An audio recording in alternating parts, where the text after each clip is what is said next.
see, this is what it is. Okay, so yeah, there, see?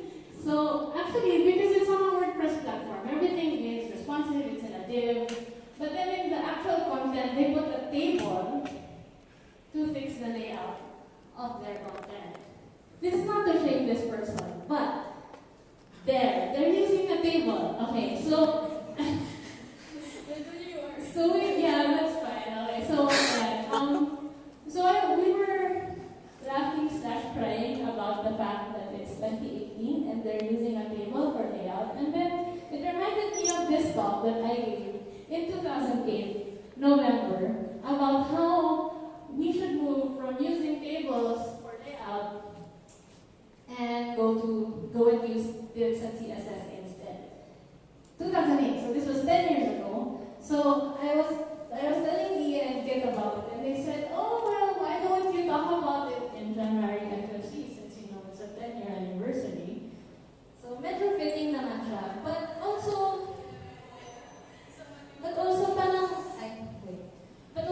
we're thinking, why is it that people still use it? Why? Okay, so just to show back, I was able to ask, who here are developers like you who work on code? Yeah, front-end? Yeah, front-end developers? Yes, okay. Who here do not use code at all? None, okay, that's fine. I actually code, pero it's more of fixing people's, troubleshooting. I don't actually create websites anymore. But this was, in 2008, I was creating websites, and this was one of my pet peeves. So, just as a recap, why was this such a big deal in 2008? Okay, so why shouldn't we use tables for layout? First, they are not accessible. Well, they kind of are, but when the browser reads the data, reading the data on the table isn't very easy, and it's not, especially if it's for screen readers, for people with disabilities. It's very hard. If you put content in a table, of course, putting tabular content in a table makes sense, right? But if you're putting your content in a table just because you want to lay it out, it's not a good idea. Another thing is tables are tricky, especially if it's nested tables. And then they're also inflexible. You can use percentages for your tables, especially now that if you want to make your tables responsive, which you should, you do know that we can use percentages. But in terms of layout, especially if you have like a 2-column table with text squeezed into 50% of your phone, it's not going to be very readable. So it's also inflexible, specifically for content. Nested tables go slower than divs because there's lots of code for it. They can hurt your SEO, and because web standards. That's really the unioning. Actually, that trumps everything. Because there are people who create web standards and they do just that in their life. So, malamang sinasabi nila, tama. Okay. Alright, so tables existed in HTML for one reason, that is to display tabular data. I did not make this up. This was in a 2005 talk called Why Tables for Layout is Stupid. So, this is actually online. Siguro pwede kong i-share yung link later. So yeah, that's why they're called tables, because they are for tabular data and nothing else. Okay, so why do people still do it? Why did people do it to begin with? Well, first of all, in 2008, we didn't have a choice. We were moving from iframes to tables, and then divs with floats, and now we'll see where we are. But before, we had no choice. Now, it's just that it looks easier. Because, when you imagine a table, right? Left cell, right cell, sidebar content. Okay, it looks easy. But actually, when you do it, and when it's, nested tables na siya, it's really, really hard. And you're making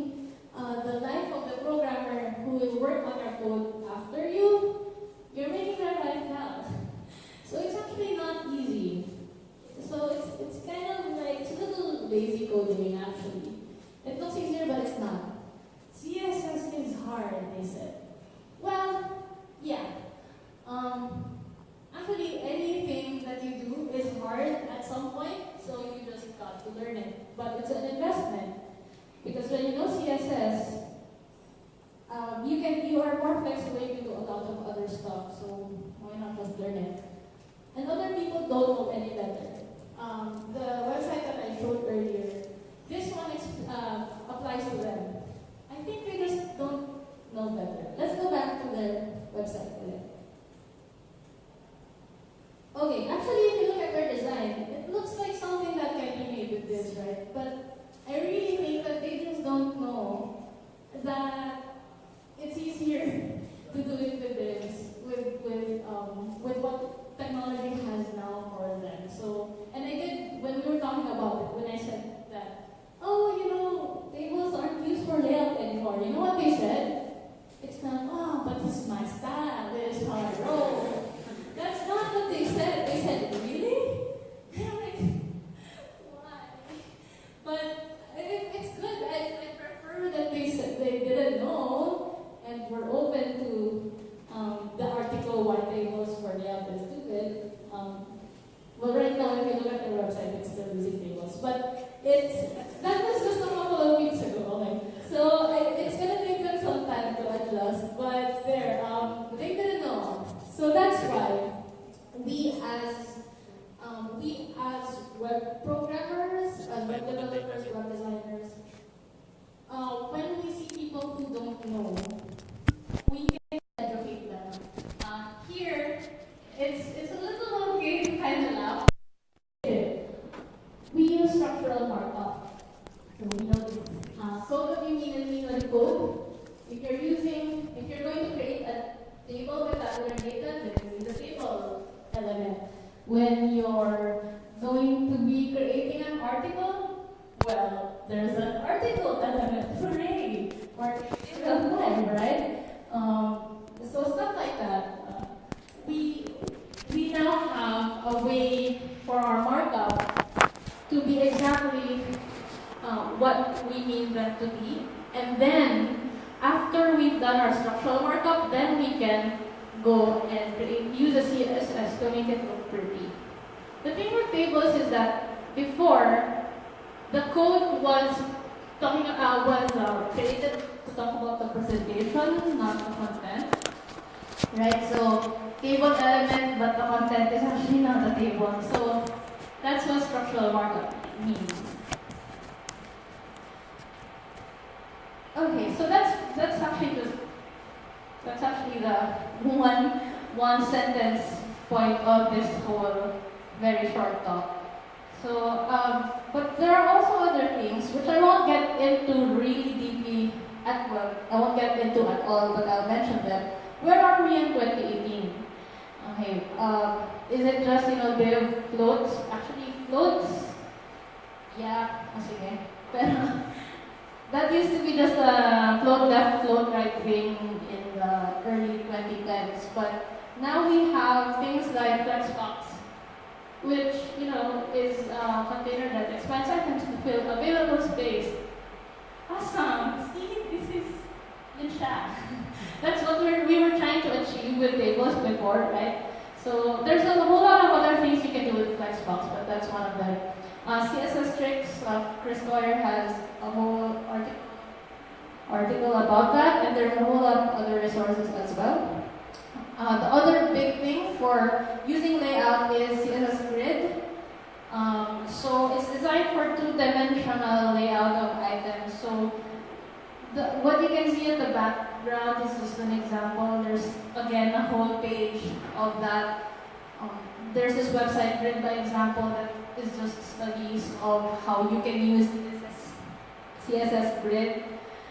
But yeah, as you can see from the examples at the back, it's really flexible for layouting your content. So yeah, as Kit mentioned, we do have MFC, so currently we are at the blind board, so I won't tell you who the speakers will be, but I think they might be talking about stuff that I mentioned, right? The CSS grid and flexbox. We don't know. But yeah, for example, just invitation why you should join. Actually, in the last year's FFC, Eugene Chen had a whole action-packed talk about CSS grid, which blew people's minds because it can do so many things that we were just imagining we would love to do or we do, but with a whole lot of code. So that's just an example. If you were there, then you know what I'm talking about. If you weren't there, we'll see in the next FFC. Maybe we can see something like that. Question. Okay, so yeah, the references, if you wanna take notes with your phone's camera. So that the first one doesn't have a pretty URL, but that's the one why using tables for layout is stupid. So other things there, CSS tricks and grid by example. There's a whole lot of other URLs, but I didn't want to dump them there. So this is a really short talk, and I hope that you guys have your, I don't know, funny stories, or if you have other, other solutions, for example, or you think, she didn't mention that thing, she should have mentioned that thing. You can share, I suppose, or maybe next time you can be a speaker. Does anyone have anything to share that has to do with using tables for layouts, or CSS grid or flexbox? Maybe yes, yeah. So that's fine.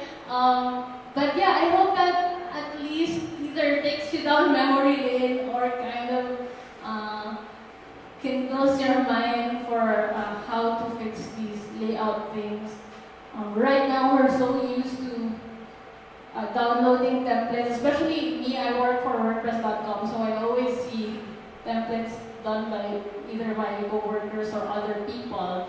But this group of people here, you guys, I believe, work from scratch or from a framework and then build on it. So I hope that at least you got something from this talk.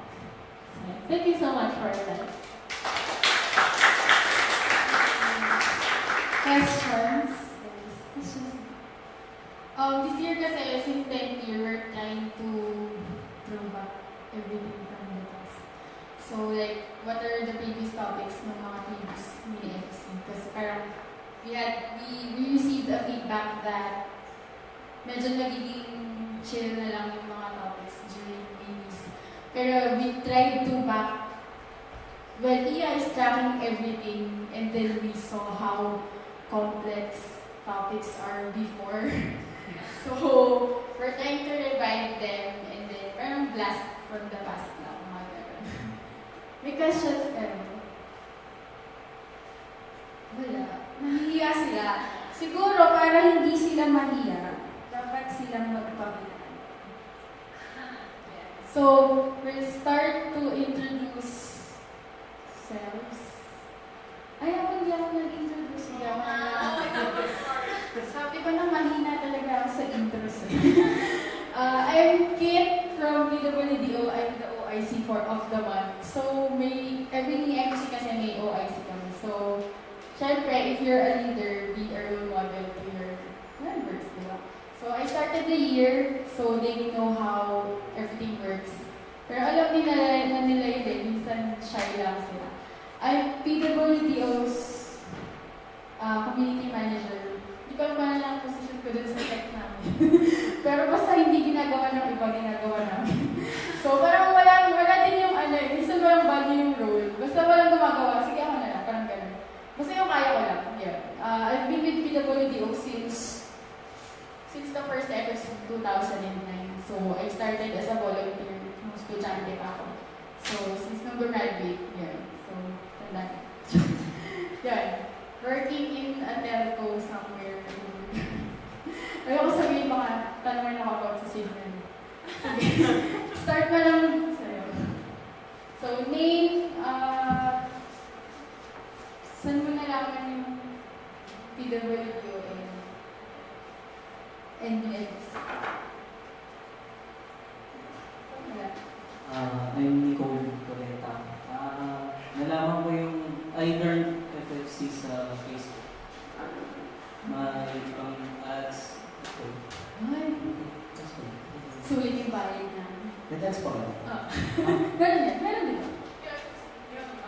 Yung FFC. Sa FFC site, ay, FB page naman. FB page, yes.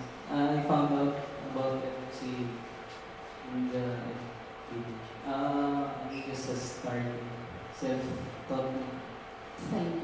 Yeah. I just start. Okay lang yun. Di naman lahat dito parang sobrang galing yun. Kami ba? Hi, I'm Sophia Lucero. I'm one of the performers of Philippine Web Designers Organization. And by day I'm PWDO.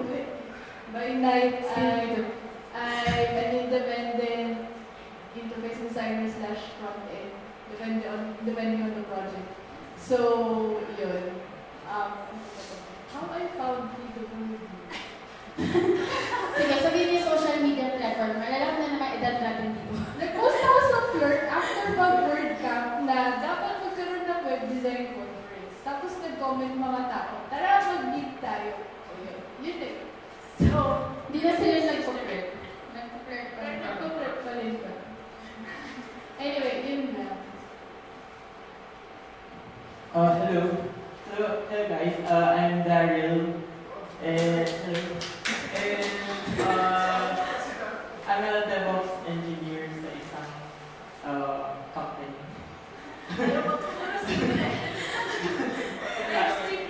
I learned PWDO from Kate.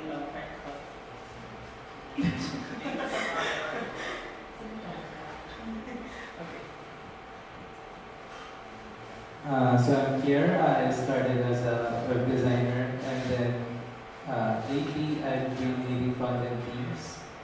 So yeah, I learned PWD through Facebook. Sulit again by sense. Hello, I'm Eric. I learned PWDO by my mentor. What's your friend? Yung secret niya. And yeah, that's it. Good evening. My name is Keith Duncan. I'm a world-class author creating a new world society. The website that you can follow is called builtbykeith.com. It needs mass publicity. What it's going to do is teach the entire world how to get rid of the political corruption, the dynasties, and create all new small business models for the entire world. Free trade and free travel. My name is Keith Duncan. Thank you.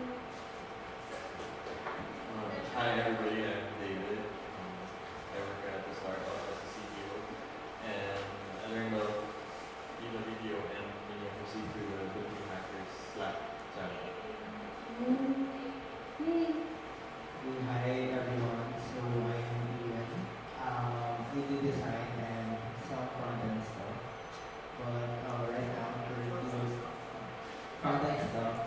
So right now I'm working for a startup, and I learned FFC at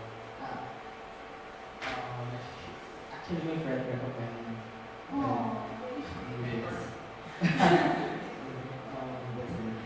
Thanks, friend.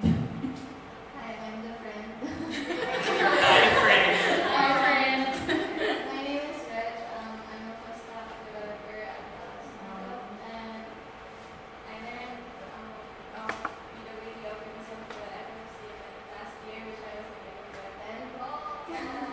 But I'm here. Ba't di ka naka-attend? Natapos ko yung registration. Sa Friday, girl. Sa Friday. Hello, I'm Andrew from WordPress Reserve Philippines. We work together with some of the people here. Hi, I'm Jenny. I'm a software engineer, and I found out about this event from the Slack group in chapters too. Ano ba? Philippine hackers.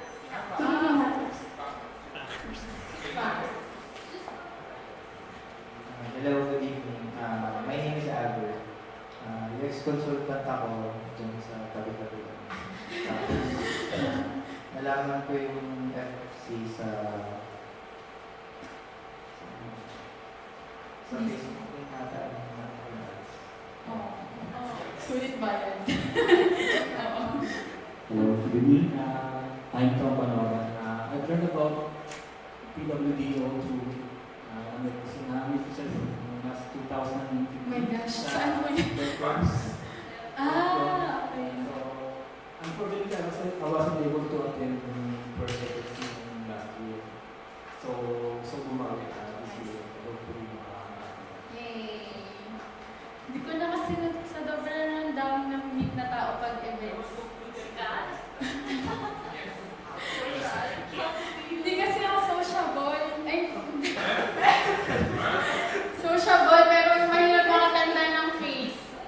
Oo. Sa sobrang, I tried my best kasi na, of course, as community manager na magpunta sa lahat ng events na nakikipartner, na nagpapat-help, ganyan. So, sometimes, di ko na natatandaan si mga bagos. So, ewan ko, naalala pa niya ako.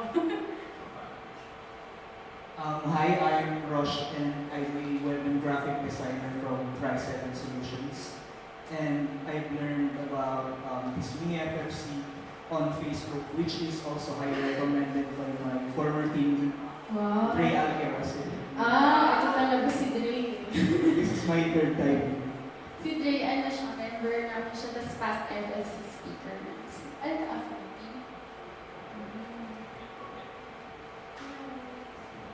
Hi, I'm Riel. I'm a design generalist, graphic designer. So I have little knowledge about code and development. But I just attended because I just want to learn about all Saan this mo kami nalasa? sa Instagram. So siya, very fun. Hindi ba nga eh. Hi, my name is Mark.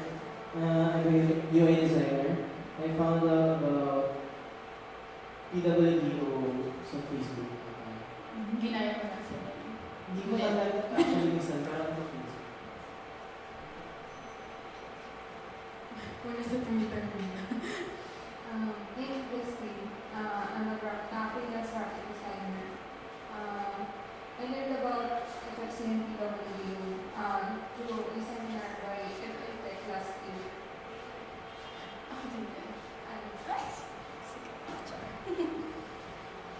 Hi, I'm Sage Garcia. I'm just a college student, Management Information Systems major, and I found out about PWDO from my organization, User Experience Society, headed by P. Alexis Valiato. Yes, maybe.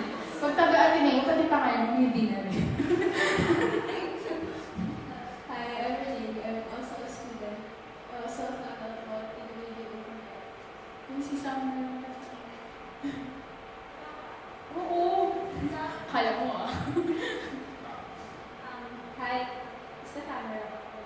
I'm Sam. I'm actually on SL today. So if someone from my house is watching, sorry, kaya I'm actually here for the meeting with PWDO because we're preparing something for next month. I'm community manager for Manila CSS, and which was formed just last year. Yeah, so we've been doing meetups bi-monthly, but not this month because we're preparing something with the PWDO and we'll announce soon. Thank you. Hi, I'm Gabby. I'm a senior college student, and actually I was just invited here by a friend. Pero this lecture is MiniFFC actually. So, congrats, you made it. Hi, I'm Jiggy. I'm the friend.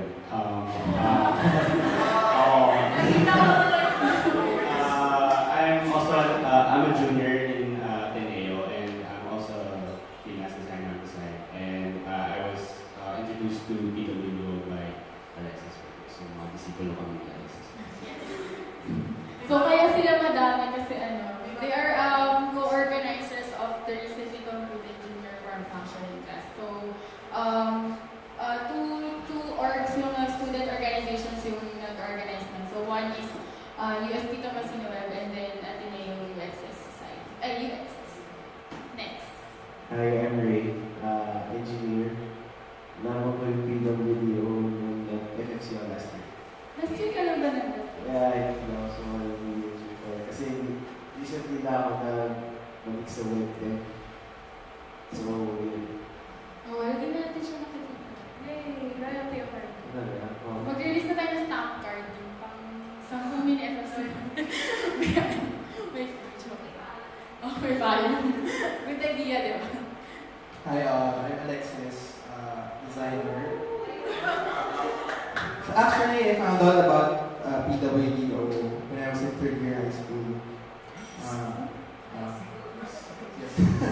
So, third year high school, kasi I was doing a WordPress for public. Tapos, yun lang. Smart na ako. Tapos nakita ko si Kit. Tapos gusto ko na umalis.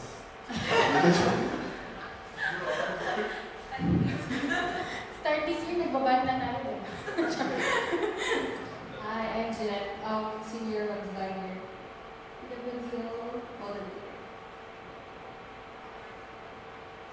I am Val Suarez. I'm currently a senior at FU Diliman and I'm an aspiring graphic artist. And as of now, I'm social media for this event and first gig ko sa FFC is yung actual FFC natin last year.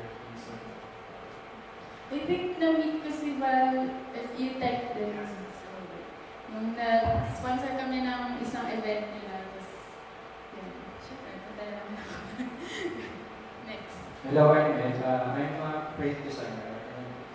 And I'm actually not a web designer. I just recently started learning about web design. I'm new to also learn from... Saan niyo po kami nalang? Sa Facebook. Yes! Bayad. Sulat ang host. Hi, my name is G. I'm a full-time web designer and I also do freelance web design on the side. I learned about the FFC through Facebook. I'm Henry Stipona and I've learned this event on your organization through Facebook. I'm a migrant, I'm not a digital mentor, but I'm here because I believe on the potential of the youth on using the social media as a social transformation and in the attainment of the sustainable development goals for which I'm advocate. And I second the motion with the one who said that easily can be transformed by digital, the better kept down kind. Yes. Thank you. Thank you. Hello guys. I'm Josh. I'm also an engineer, currently a volunteer for PWDO.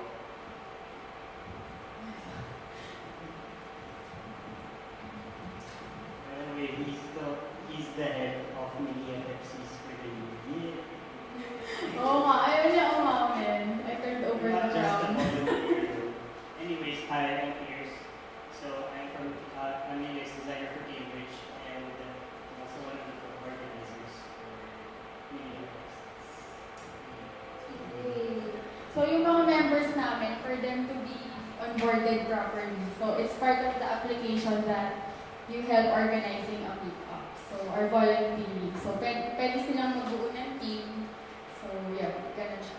Actually, nung pumasok ako as a member, ganun na talaga. So it never changed. Tapos, yun. Syempre, if you want to join, pwdo.org/join. So, next, hindi pa si James. Pero we will be having, of course, an introduction about our venue sponsor and a talk from one of our members as well. So, let's welcome Kat from Cada /PWDO.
tool, currently available on the web. And we also have an iOS and iPad app. And we just launched Android late last year. So whether you're an iOS or Android user, download me now. And we'd appreciate if you can give feedback. Pero yun, I hope anyone who has used it or uses it finds it useful kasi honestly, I'm actually a designer and developer and I found it very useful. Just like this presentation now. Yeah. So Canva is an Australian company. Our headquarters is in Sydney. And we have our office here in Manila and we're growing fast. We just acquired 2.5 floors. We're building 6. So good news, we're hiring. I'm not kidding. We pay well and we offer free lunch every single day. And it's not just lunch, as in healthy lunch. Parang yung pinain ko kanina. And yun, tayo. Yun. Yun lang, yeah, QA, tech people. There. If you have questions about Canva, you can approach me for those people at the back. Canva people yun. Ayun. Questions so far? Yeah. Sige, I'll go with my first ever talk on MiniFFC.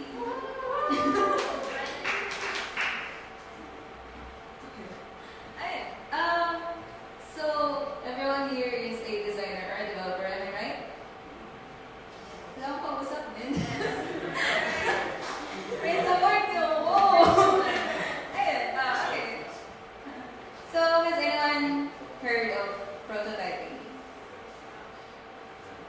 Go Sam. Yeah, okay. Okay, show of hands. Who has heard of prototyping?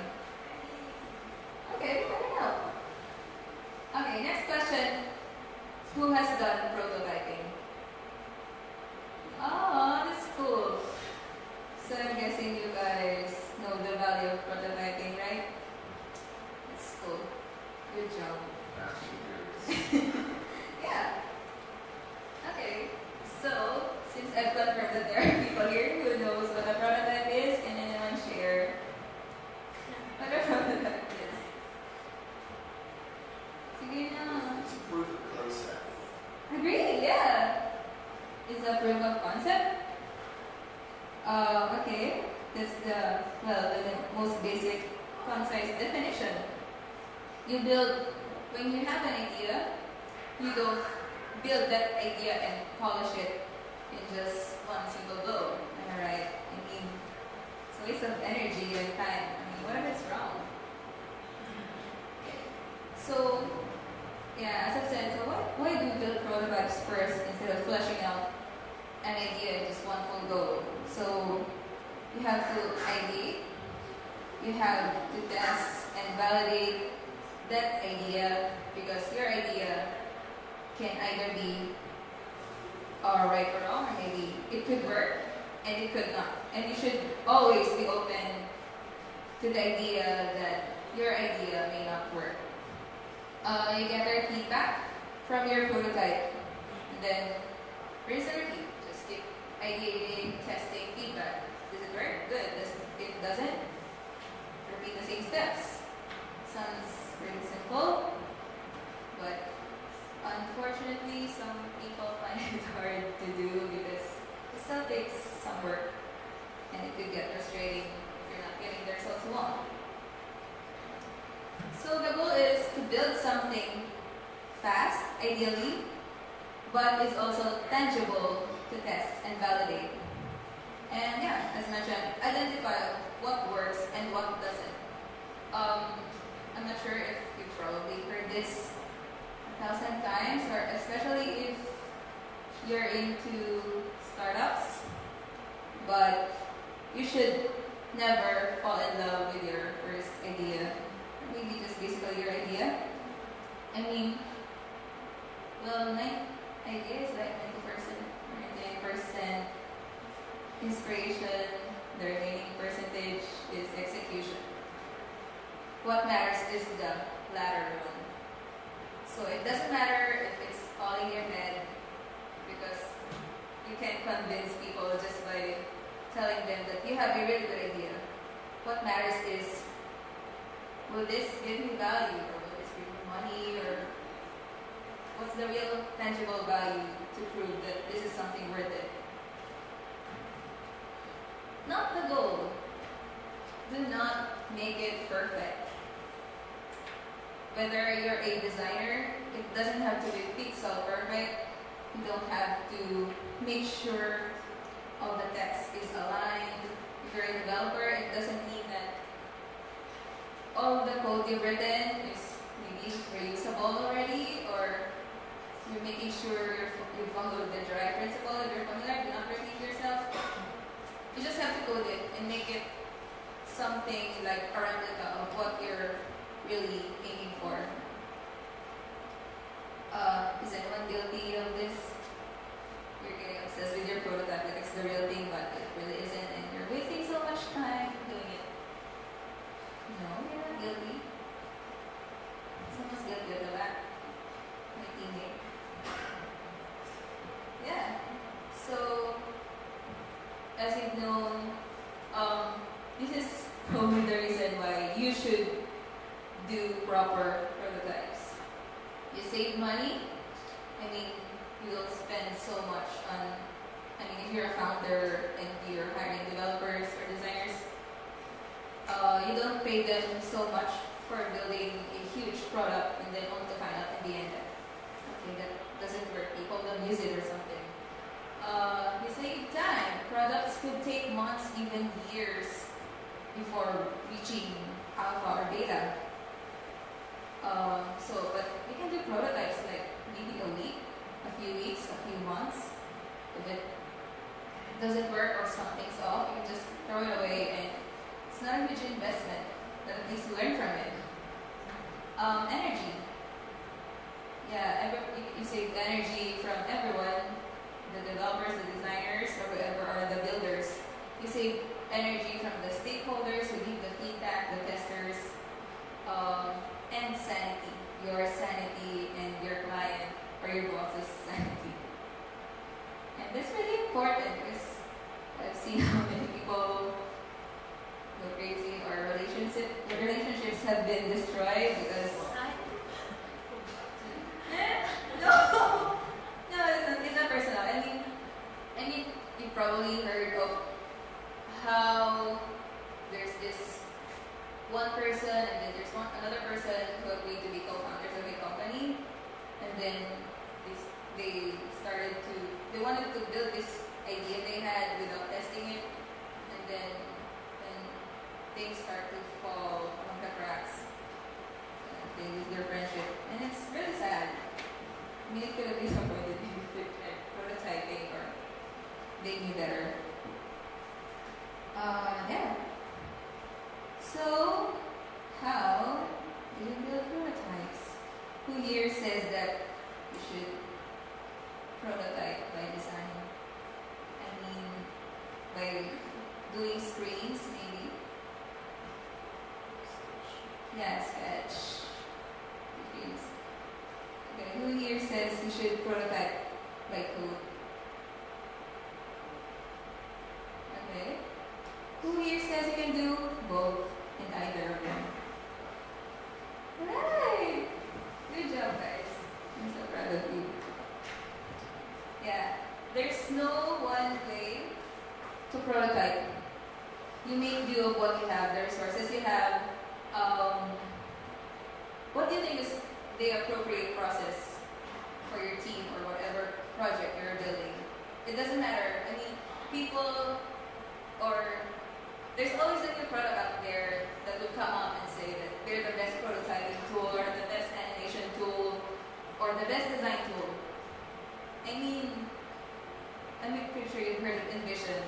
It's like they're now the number design prototyping tool, everything rolled into one. And it's okay, you don't have to use all of them, you just pick one. Pick what works for you. You can even do it just pen and paper, it's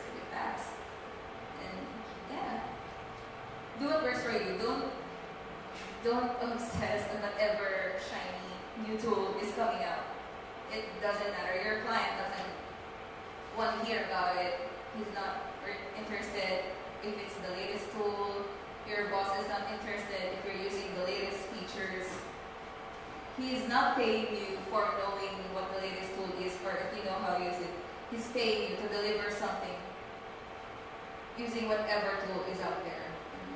Use Dreamweaver or what the heck it is, as long as he gets the product he wants. What else? Can anyone share prototyping tips based from experience? Hi. Big tips.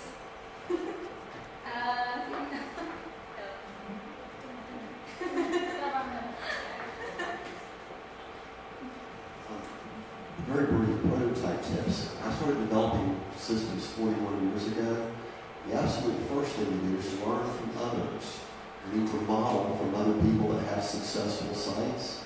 Don't ever waste your time developing something from scratch. Reuse what other people have done that are successful. There's an old cliche that says if you're going to fail, fail fast. Don't waste time. See? Very good. Yeah, come on. Share your frustrations, your who-whats from your work. I know you do have. Anyone? Sorry, can you elaborate on that? Yes. The framework of web designs is a starting point of a prototyping for a big data that is to come. Yeah. Actually that's true. I mean, you can use web design, like maybe build a website to test ideas. So an example probably would be, let's say you want to build a restaurant or an application for a restaurant, and you are not sure if this application will be successful and you have no idea where to start, what people are probably looking for. So maybe you could build a simple website that maybe takes reservations or accepts coupons and just put it out there. It doesn't have to be polished well enough, as long as it delivers the value you're aiming for. I mean, if your goal is to get leads, get them to sign up. If, for example, sign up here when we launch, you'll get something. Always make sure that if you want to gather data from people, make sure you offer something back. I mean, yeah, let the fish take the bait. That's how you do it. I mean, don't just ask them to sign up with their email and then they don't get anything. I mean, what's in it for me? I mean, think of yourself as the one who will be subscribing. So, yeah, I kind of agree with that. You can validate your idea, put up a website, and start from there. Thank you. Anyone else? Sure, naman ako hindi na nilalabas sa public yung record. Yeah. Okay, here's one. Since we're a fast scaling company, we're growing fast and we're hiring lots of people, and you can just imagine how when teams grow. So for example, it just used to be 2 of us in the team, now there's 5 of us. So communication gets lost sometimes, gets lost in translation, and it becomes even more difficult if you're communicating remotely with another team. Like for example, for us, we're here in Manila, they're in Sydney, you do not know exactly what is happening out there. Sometimes a prototype is like the common language you can all agree to, because this is what we've worked on. This is the proof of what we've agreed. So tell me, is this what we are really building? Because imagine if someone requested a feature just through words, so here are the requirements, and then okay, can you build it? Of course, yeah. Okay, I'll build it. And then it turns out, that's not what I meant. Can you just imagine the waste of time and frustration? Maybe, hopefully, resentment won't come up. But yeah, it's actually an effective means of communication. That's why I highly advocate using prototypes, especially at work. So you work better with your teammates, you ship faster, you deliver the actual right features or product you're looking for. So win-win scenario. I'd like to show you some sort of prototype we built. It's actually an internal website. And this something not familiar.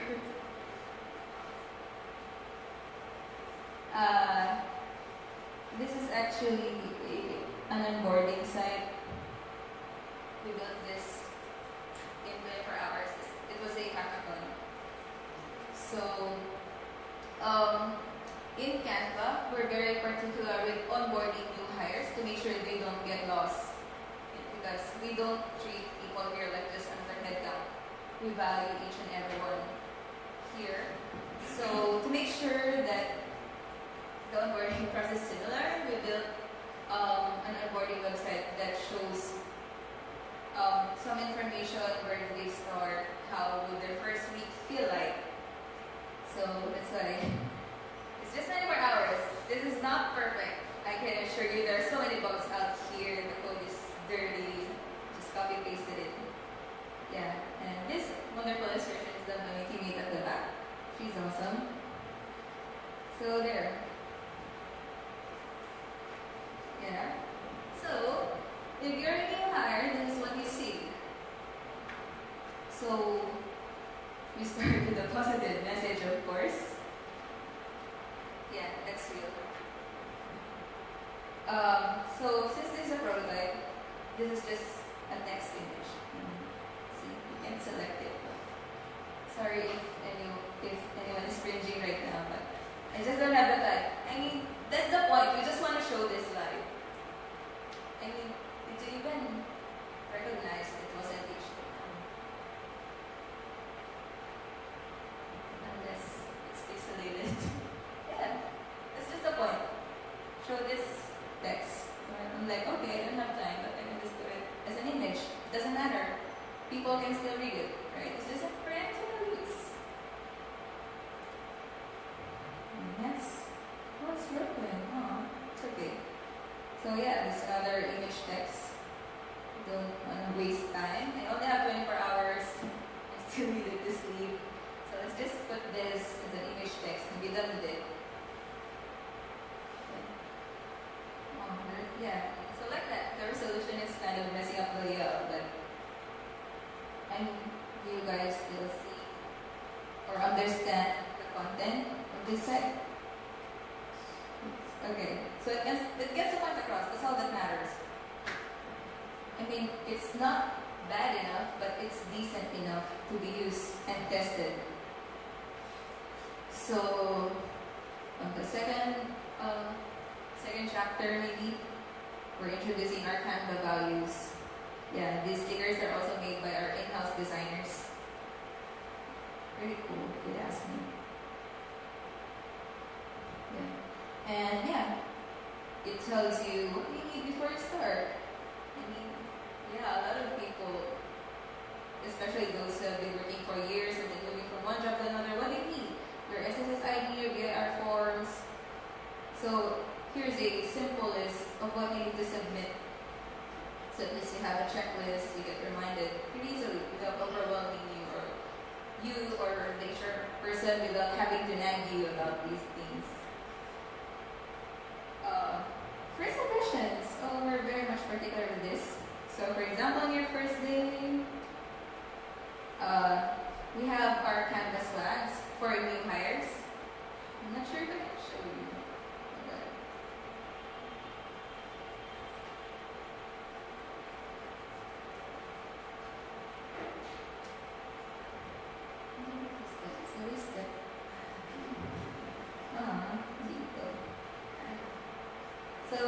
Chef is one of our venerable illustrator, designer / model.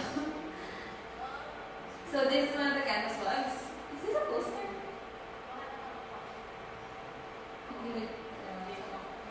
Yeah, but we're planning. We already have the notebook with this design. She drew this. This was her hackathon project. So she made this design to be given away for new hires. So you get a shirt hopefully soon. Currently we have notebooks, I think. Yeah, it's fun. Yeah, as I mentioned, we're hiring, so I get that if you get hired. Yeah. You also get to join the team breakfast. Basically, we have breakfast here. On Mondays and Fridays, our chef cooks breakfast for us. But on Tuesdays to Thursdays, we have cereals or eggs or sandwiches. And then you get to meet your mentor. On your first week, you get onboarded with the different teams you'll be working with. You'll have coffee with our country manager. We have weekly stand-ups. It happens every Friday, and you have to introduce yourself. And then in your first few months, people or maybe your team leads will check up on you. You'll get brief on your road to regularization. You also have expectations every quarter. So basically, you get an overview of what to expect. Probably, from your first day, probably in your first quarter. So at least you're not kind of blindsided on who you'll be working with or what is this team doing, how do things work here. If you're to hire, do you think this gives value to you? See, it's not even perfect. It's just a simple 2-column layout, but it's about the cross. Works good. Okay. Yeah. More tips. We have clubs in the office. The office provides budget for it, so we have like photo club, we have board games club, where people are very much competitive, especially with betrayal board games. Gamers club, GGS club, not really for the vain ones, but beauty and whatever. Toastmasters for communication, improvement. There's a lot of clubs actually, some are unofficial, but hopefully they will be official this year. There's space. So yeah, we currently have the 4th and 5th floors. Our 6th floor is currently ongoing, hopefully to be good this year. You get to know the meeting rooms, the kitchen. That's about it. Dress code. Our dress code, TLDR, we don't have a dress code. I mean, people actually walk here barefoot. That's why our floor is like this. Even our CEO walks barefoot in the office. So you can wear pretty much anything you like. I mean, you wear shorts, you wear slippers. It's like you're even just working at home. Yeah. And of course, some contact information to our HR people, friendly HR people. So if you're a new hire, what else do you think you need to improve this website? So it's perfect. It's ready to be published. Because that was you.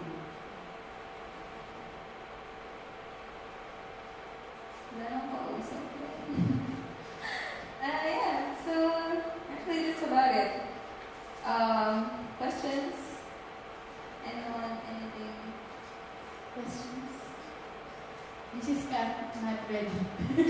Kanina ka lang siya sinabi. Yeah. Hello, good evening. Good evening po. I'm working as a freelance graphic designer at web designer.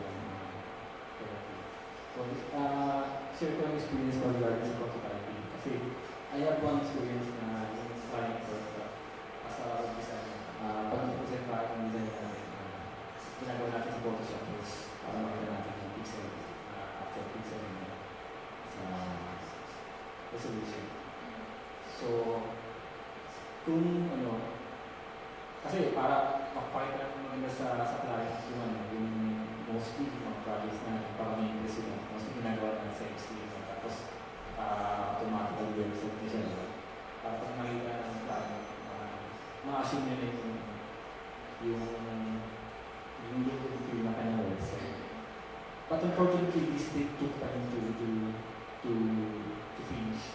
Sabi mo nga, once na hindi magustuhan ng client yung team mo or yung idea niya, hindi na sa team mo, you will get frustrated. Kasi nga, you took a lot of time doing the prototype in the website, actual website, tapos hindi ka ma-relegate. So, you will go to start na naman. So, ay di naman makita ng client yung Photoshop na PSD file mo na mag-browse na napakahaba. Especially kung hindi Photoshop, hindi niya maka-open up yung image browser lang sa computer niya. Nahihirapan siya mag-ano. So, I think yung one solution na nagkaroon naman sa prototyping is yung pagdating ng Adobe XD. So, yung Adobe XD, very fast lang yung paggawa mo if you have the image file. For example, yung first page mo, you have the second page. Actually, you have the third page na nagawa sa Photoshop. And then, kahit hindi pa text yun, kahit image text lang din siya, katulad ng pinakita na.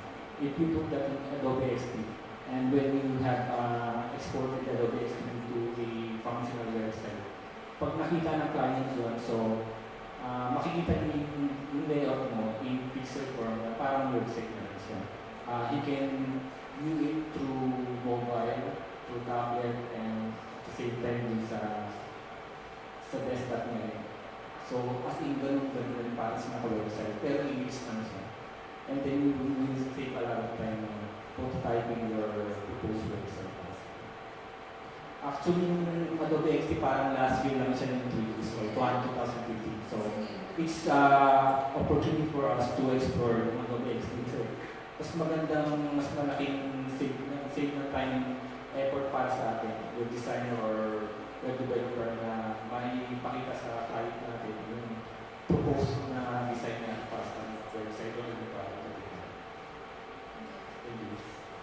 Thank you for sharing, sir. Yes,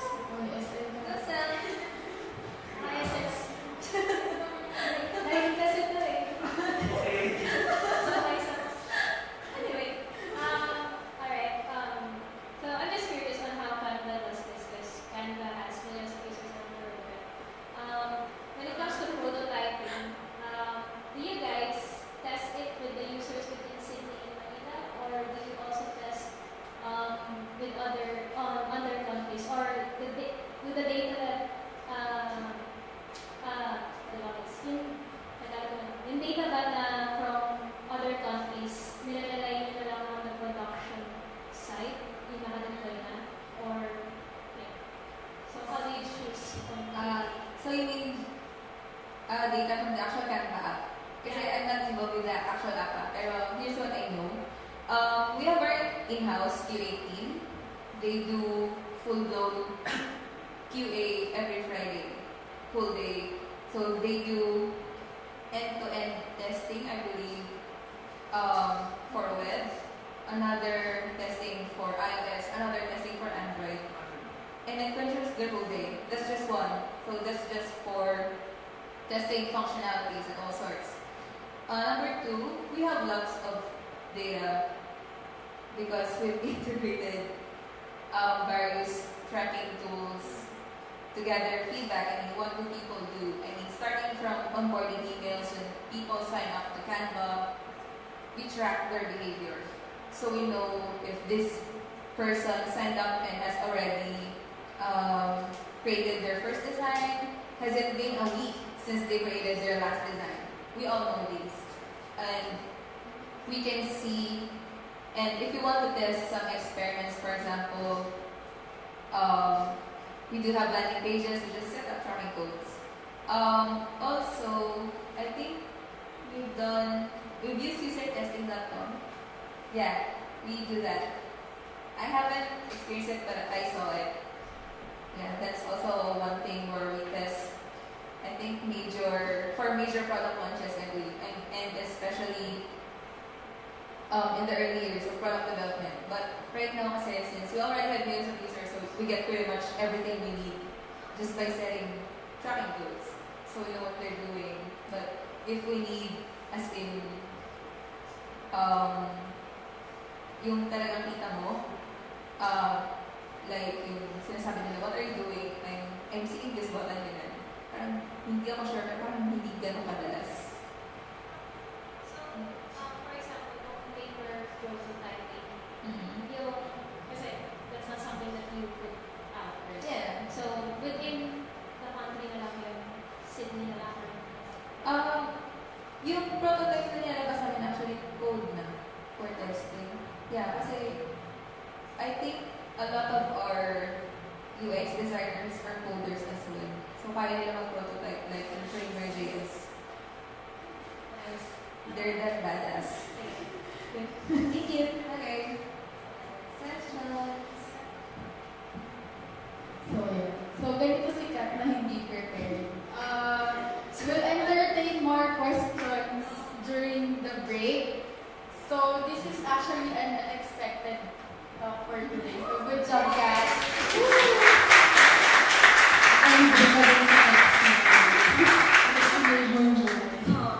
So before we go on to our last speaker, fresh from New York, so we'll have a quick 10-minute break. So there's still food at the back.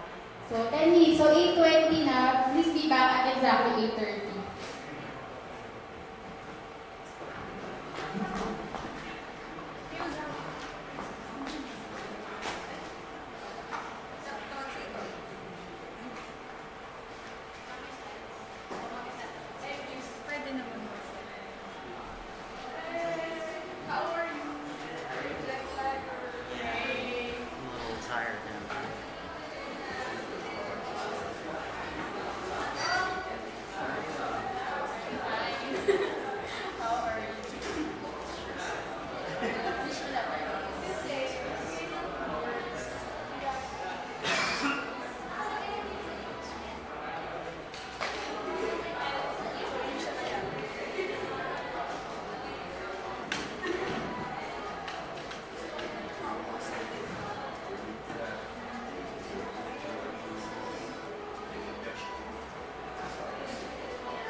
Kakabit na lang sa likod.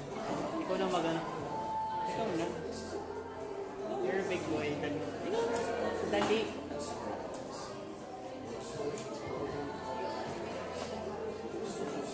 Actually, dapat dito pa rin siya nakakonect. stay mo na lang yan dito. Hindi. Kasi saan siya kukunin? Diba? Dito pa rin. Dito lang naman siya.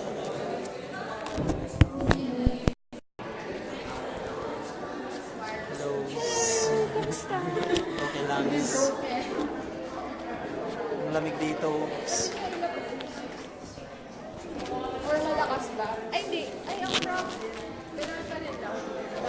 Oo. Pero para sa kanya lang siguro. Hindi, okay naman sa... Para hindi hassle. Lagyan mo na. Ayaw mo? Okay naman sa kanya. Bago pa lang ganun. Ay, tapos wag mo mic din siya.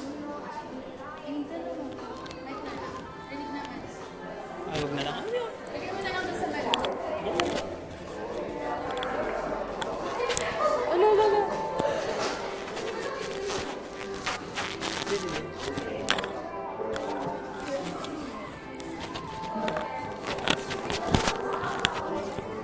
We'll just put it here because you have to use mic, so you just better if you just put it.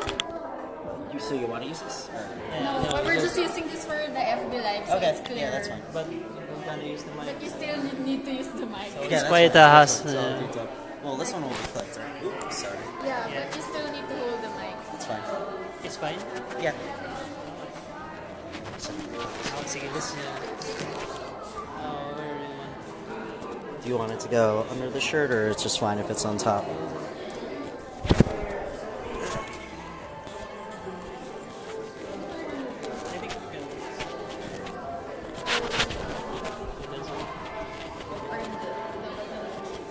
Maybe you can just get this out and this foam or no. Do you want the foam mat?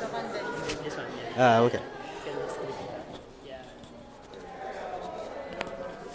It's nice. You still make Me it too. look later. Yeah. Alright, yeah, I think that'll be fine. It's good?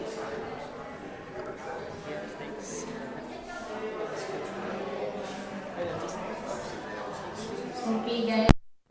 Let's get back. Yeah, just want to make sure I don't. Alright, it's good.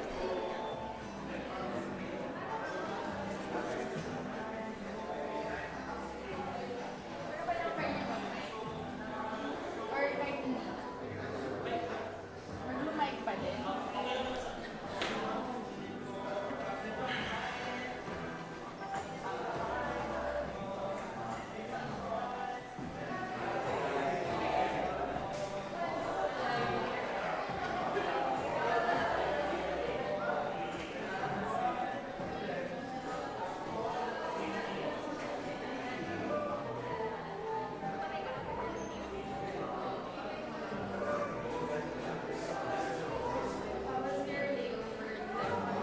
It could have been worse. It was just, yeah, just a long time.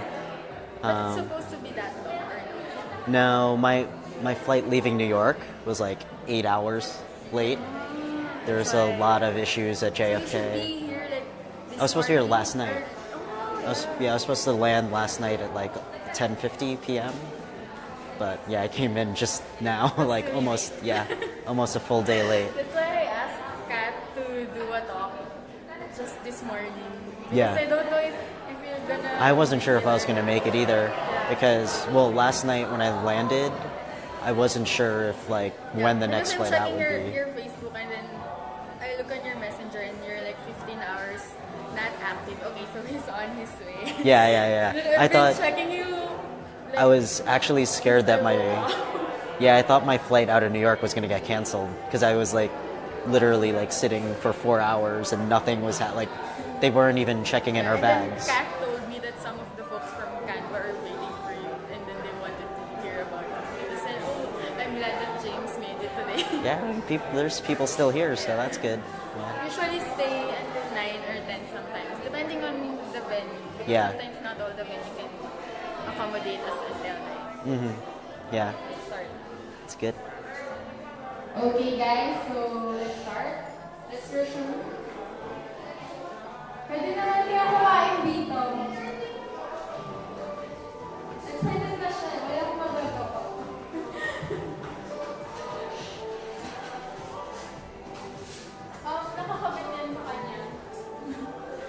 I'm getting pulled over. So hindi lang yun. There we go. Okay.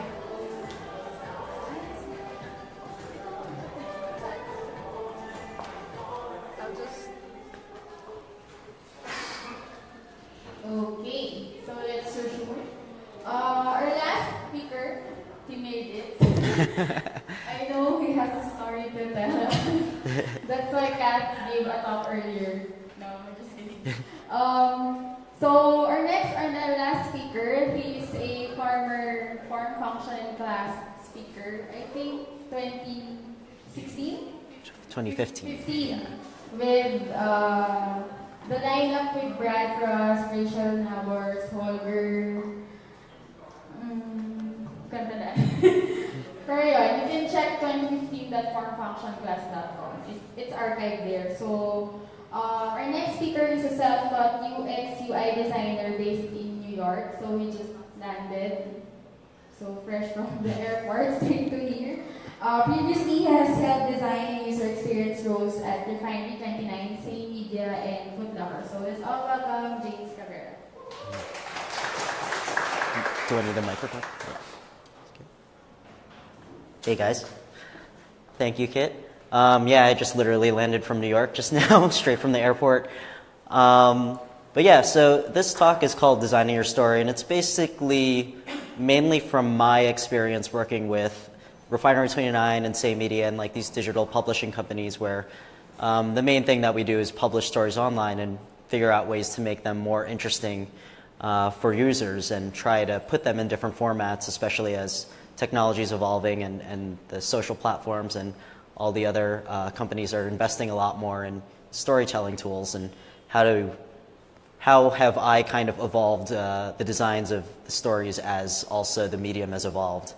So this talk is just basically talking about how I approach this, and it could be applied in any kind of different ways that you're designing other products that you're working on as well. And also forgive me if I kind of stumble on some of this. I've been awake for the past 36 hours, and I'm just trying to remember what I had in this presentation. So yeah, designing your story. I'm just going to give a little bit of background on myself, where I come from. If you don't know about me, or if you haven't seen me talk at the last form function class, and just talk about like how I got into design. But just to start off, I basically do not have a design degree whatsoever. Did not go to school for design. I actually went to school for math and physics at a university called Stony Brook University out in New York, out in Long Island. I was doing that, and I was actually self-taught in design. I was actually using design as a side hustle to help pay for my tuition to go to college. So this was back in the day of just forums. Facebook wasn't as big as it was. Just going on forums, selling designs and templates for $100, $200 there. And I basically taught myself just from working with clients like what I need to do to basically deliver on something that people would actually pay for. From there, I was able to build up a portfolio, and that's how I got a job working for Foot Locker. I worked for one of their sub-brands called CCS, which is a skateboarding company, which they've since sold. But basically, my job there was just being a marketing designer, designing a lot of graphics for the website. Whenever they had a 50% off sale or anything like that, I'd do the graphics, churn those out. Also email blasts. I'm sure a lot of you had these positions when you first started out designing. From there, I went on to work for a company called Say Media. They're a publishing company. They owned a lot of different brands where all they pretty much did was publish articles and sell advertisements on there. I actually was working at Say Media under a creative director named Alex Schleifer, who has since gone on to become the head of design at Airbnb. So I learned a lot from him there. And that's kind of been my whole career, just trying to get my foot in the door in places and learn in those new places. And once Alex Schleifer went to Airbnb, I decided to also move on to Refinery 29, especially when they've been exploding. How many of you have heard of Refinery 29 or have read an article from there? A few of you, yeah. So yeah, I went on to work for Refinery 29 as a senior product designer, and there we were doing a lot of experiments with different types of formats of telling stories, not just your typical articles and paragraphs. So I was doing a lot of that, and also user research, seeing like what types of stories people are interested in reading about. And now, since then, I've moved on to a company called Gimlet Media. I was just asking somebody before if Filipinos listen to podcasts here. Do people listen to podcasts here? Or that's still, that's a thing? Because especially in the States, over the past year, a lot of people have been focusing on podcasts, and a lot of money has been flowing into podcasts, especially with Gimlet Media. Right when they hired me, they literally just secured like a $20 million investment from some of the top brands, WPP and Scripps, who are like the big kind of, well, no, WPP and Stripes, and they're kind of like the big people in ads. So when a company like WPP, when they invest in you, it means that you're doing something right, and they pretty much control a majority of the advertising in the United States, and if you get money from them, it's a big deal. So there's a lot of money flowing into podcasting, which is also part of the reason why I joined Gimlet, because they're playing in these new places like Amazon Alexa and Google Home, which is appearing in a lot more houses now.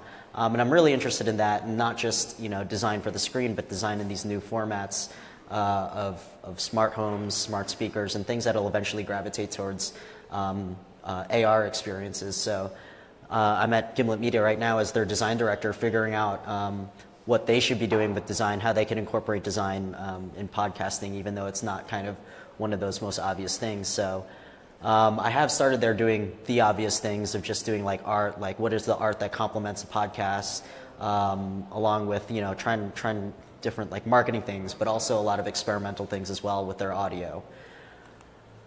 And I just want to talk a little bit about my design process and my design thinking, which is kind of the basis of this talk, about how I go into like trying to think of something new, how to design something new for any different project. And my kind of underlying theory, and this comes from my math and physics background, is to try and understand the essence of what you're designing for. So what does that mean? That means not, if you're playing in the same space as another company and they're doing something cool, it's good to look at it, but don't copy it. Just understand where it's coming from. Like, why did they make these decisions, or why do you feel that these designs are awesome or cool? Don't just straight up copy it because it's working and you think that it's working. Just understand the essence of why it is what it is, and why you like it. So just to kind of reiterate that, I just want to take you through a little kind of exercise, thought exercise. If you're trying to accomplish anything, like as a product designer, you're trying to fulfill user wants or user needs, but in essence, all you're trying to do is get from point A to point B. So when I think about designing stories, getting from point A to point B is literally just this. I want to tell you a story. Everything in between point A and point B is up to you, and this is where design comes into play.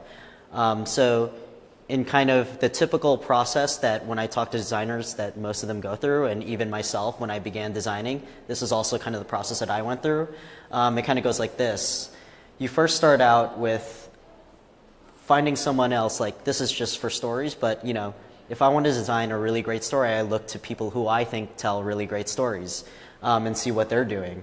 So for example, if you want to become a popular YouTuber, you'd probably take a look at Casey Neistat or something like that. Like, he's somebody who tells really good stories. Look at what he's doing. Usually where you go from there is you try to figure out their process. They either tell it themselves, like using this Casey Neistat example. He actually has a couple videos where he explains his process of telling stories. And this is also kind of the reason you go to conferences, is to listen to the processes of people you admire, designers, and see like how they got to where they were, what is their process. So you want to learn from that. And then what you end up doing from there is you try to take what you've learned about their process and applying it to your own story. But what I'm telling you is kind of not to do that, but to kind of look at it in a different lens.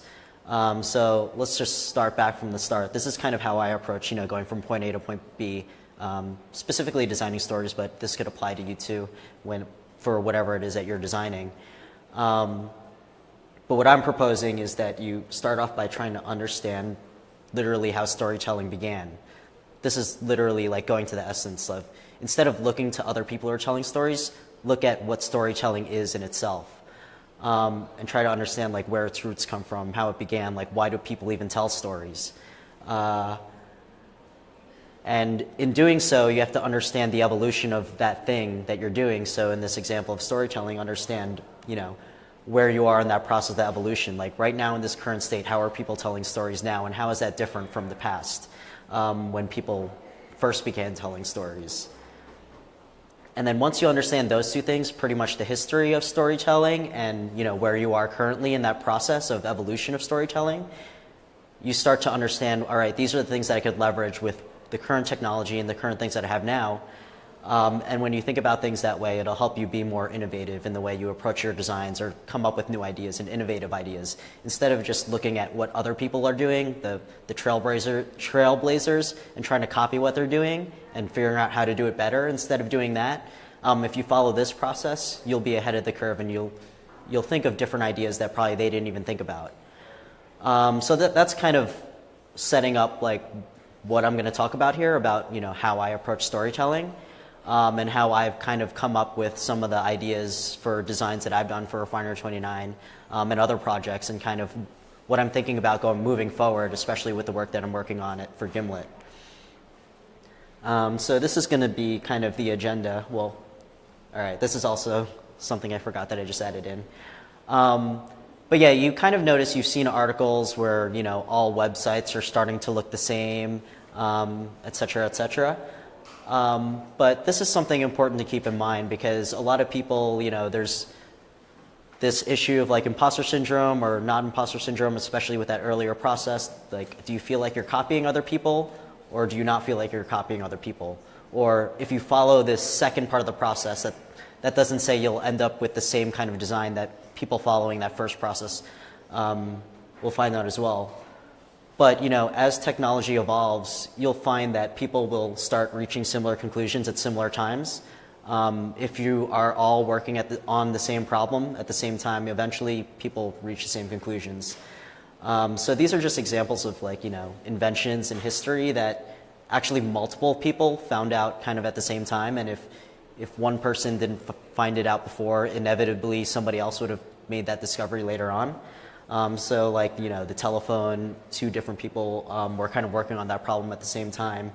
Light bulbs as well, calculus, sunspots, and the airplane, when the Wright brothers were trying to discover airplanes, there were so many other people who were trying to figure out, how could we get people to fly.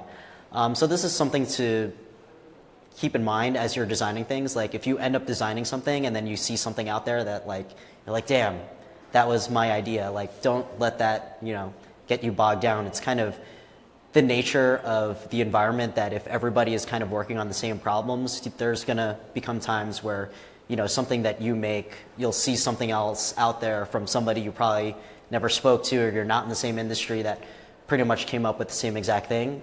But don't let that stop you from, pursuing a design or furthering it. So anyway, this is kind of the agenda of this talk. Based on that earlier process, I would just want to take you through a brief history of storytelling, just to get in my mind of getting down to the essence of where stories come from to help design better stories. And it'll kind of lead us down this path of understanding, what is the story, and then what is the interface. And then when you combine the two things, understanding, all right, this is the story part, this is the interface part, how do you combine those two things? And it's in the delivery, which is the combination of these two things, that you'll be able to make better designs and think of more innovative ideas. And that's kind of where we'll get the lessons for this and how you can make better stories. So let's just get right into it and really get down to the essence of storytelling to get the idea of what I'm talking about. So yeah, when I'm thinking about designing better stories, I'm literally talking about going all the way back to the start of when people started telling stories, which is, cave paintings and cave drawings. So this is like one of the first ever, stories that were ever told, or at least communicated to another person. And they were deep in these caves on the walls with people using nothing but their fingers and blood or pigments or whatever from whatever animal they hunted. And it was just this first idea of one human saying, I want to communicate an idea to another person, so the only thing I know how is to try and represent what I saw with whatever materials that I have. So they occurred in these cave paintings with nothing but blood and pigments from animals that they killed. And although these are the first stories, there's a lot of, issues with it, as, knowing current technology, that like this is not a very easy way to like share your story with a lot of people, because you need to physically bring people into this cave and they need to see this thing, and they need to understand your pictures. So if you're not a good drawer, then you might not be as good of a storyteller. So moving on to kind of, what is the next evolution of storytelling? It's, people starting to develop languages. And so this is the Rosetta Stone, one of the first artifacts that we kind of know of humans actually documenting things and using language to write things down and communicate their story and their history. So, there's a slight evolution in this process versus cave paintings. It's now on this rock, which is somewhat portable, but it's also very heavy.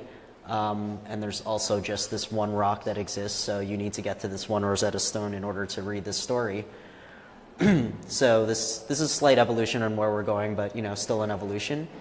Moving on, people started moving on towards papyrus and paper to tell their stories. So instead of carrying these big heavy blocks, they're going on and writing them on these scrolls and these papers. So now this is a lot better. People are now able to easily carry this around, bring it to other people to help share these stories, bring one story to another person, share stories between cultures, because now you can transport this thing to a lot of places. The next kind of evolution in storytelling that I think is Gutenberg with the printing press, and also the idea of books. When you think about scrolls, it's this one really long thing. And it's kind of really difficult to read something on a really long scroll that you have to roll out there. So, separating things into pages is an interesting evolution. And also, the printing press, being able to mass produce a single story. So as you know, one of the first things that the printing press mass produced was the Bible. So now you could, reproduce this single story a lot of times, and also it's very portable because you have a very easy to transport book that's separated in pages. That's a much easier experience to read a story in. Moving on, it's the next kind of big leap in storytelling is the first film that's made. So this is one of the first films that was ever made. It was a 12-slide horse running. So it's just basically, from your flip books, just quickly flipping through pages to be able to tell something in motion. This is very interesting because, now you're able to kind of visualize things a little bit more literally, versus somebody physically telling you a story and you having to picture that in your head, or reading a book and still trying to envision that in your head. This is bringing you a lot closer to actually re-experiencing that story by being able to start visualizing what they actually saw instead of just trusting a painting, a picture, or writing. And this is actually one of the first films that was ever made. So in that evolution of video, you kind of get different ways of people telling stories. So one method of doing video storytelling is being able to get these different angles. So this is actually kind of an urban legend that when people first went to the first ever movie theaters and watched this video, I'll just play it again, and it's just of this train coming at you. The urban legend is that people started freaking out and like jumping out of the theater and jumping out of their seats because they've never seen this before. They actually literally thought a train was going to come at them and run them over because they've never seen this before in this format. And this is a super interesting evolution because, this is the first time this is ever being done. Like, someone is like having a train, like putting a camera or something with a train coming right at you, and people thinking that they're going to get run over because it's something that they've never seen before. But now this is norm for us with all the TV shows that we watch, with all the jump scenes, cut scenes, even people with GoPros putting it in first-person view. Like, this is normal to us now, but when this was the first evolution, people were freaking out. And also the whole act of doing cut scenes, like, you might have a Bible which is like super long, but now you have stories that are you'll be able to condense within 30 seconds or 40 seconds, just being able to leverage different devices like cutscenes and things like that. And to add to that, we have the first ever telegraph and kind of radio, the beginnings of radio starting. So now you're able to kind of live communicate stories as well across large distances. So just starting to combine those two things together, you start getting what you know as the TV and television programs. And this format, people are starting to make hour-long TV shows and things like that versus multiple hour-long movies which are just experimentations. And that kind of brings us up to today, like what are the devices that we're using now to tell stories and transfer stories over? There's cell phones, and even going further than that, like thinking about VR, like how do people tell stories in VR, and how is that different from your televisions, and how is it different from books, and how is it different from the earliest like caveman drawings? And just trying to understand, you know, where the history of stories came from will help kind of guide you in how you try to tell stories on these new mediums and these new things that we're still exploring, like the capabilities of. Like I told you, when film first came out, like all those crazy things of people panicking in the movie theater about these new things, they're norms to us now. So what are the things that people are experimenting with, or what are the things that are freaking us out now about these new formats? And how do we kind of push those things so that, you know, maybe 10 or 20 years from now, those formats are the norm. So I don't know if any of you have ever tried like an Oculus or a VR device before, but when they first started coming out, you saw people doing the same exact thing, like freaking out with, like there's one story with a guillotine where they literally like have you reenact like the French Revolution, and like you actually feel like you're getting up there and having your head sliced off, and people are freaking out about that. In the same way that they freaked out about the earliest films, but now, you know, we watch all these crazy movies with crazy CGI now. So it's thinking about that, like how are we going to push those other mediums forward? And I still think that, you know, the cell phone is still an evolving thing, and there's a lot of different like a lot of different apps and a lot of different things people are designing for mobile that we still haven't really kind of perfected the way people experience stories or consume stories on that format. So just thinking about the history, like just what I explained through the history of storytelling, it's always this combination of how do you combine what story you have that you want to communicate and share with other people, and how do you do it with the current technology and the current mediums that we have right now. You think about the first ever stories, the medium was the caves and paintings, and the story was just whatever that guy had in his head about what he wanted to tell. And you began to tell better stories when they developed language. You began to tell better stories when you had motion and film, and you were able to now record the exact thing that people were seeing versus just trusting what people were telling. And also the interfaces have evolved throughout that process. Like I said, from caves to portable stones, from papyrus and scrolls to now pages, and scaling that widely in books and the printing press. All the way now to being able to tell stories from across the globe. Like you could watch, people are watching me on Facebook Live right now, and people from New York have access to this feed. So it's the same thing, you know. People right now are kind of evolving how live storytelling is being done. I don't know if any of you know about HQ Trivia. Have any of you ever heard of HQ Trivia here? It's actually a new app that was created by the people who created the founders of Vine. And basically there are 2 times every single day that they have a live, it's literally a live game show, where at these 2 times in the day everybody logs in, and it's like a live quiz show that's hosted by a person, and it's literally being done live. And they have like hundreds of thousands of users playing every single day. And you could actually win real money if you finish in the top X percentage of whoever participates in that space and time. But this is like a live game show, and it's the evolution of live storytelling, and this is kind of what you're seeing with Facebook Live and all the other companies that are trying to figure out, all right, how do we play in this live storytelling experience? So there's a lot more still being developed in that area. But yeah, it's really this combination of story and interface, and in order to kind of push what you're thinking about and whatever products you're working on, try to think about this combination of the story and the interface that you're working in. So let me just talk a little bit about the story. So when I was working at Refinery 29, we pumped out about 80 to 90 articles per day. And at the same time, the types of articles that we were writing, like we weren't the only ones writing these stories. There's several other like media and publishing companies that are publishing the same exact story and the same exact topic. So what's the difference? This is kind of the problem that I was working at Refinery that I was always thinking about, which was what would get users to read our story versus the same exact topic or subject from one of these other companies.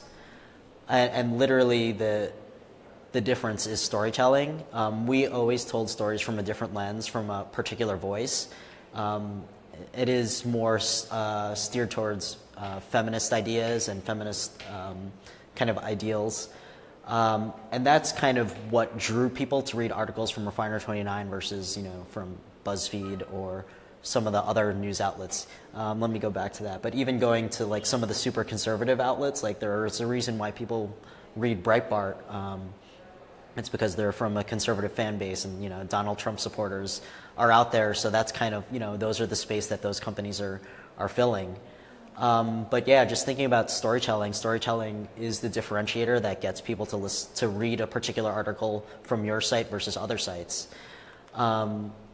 So just thinking about the story, it really has to do with what you choose to write about. It's physically impossible to write every single story about every single thing going out in the world, but at the same time, you also want to write particular stories that cater to your audience. So if you do really understand your users, then you it will allow you to focus your resources on deciding which stories you'll actually be able to tell.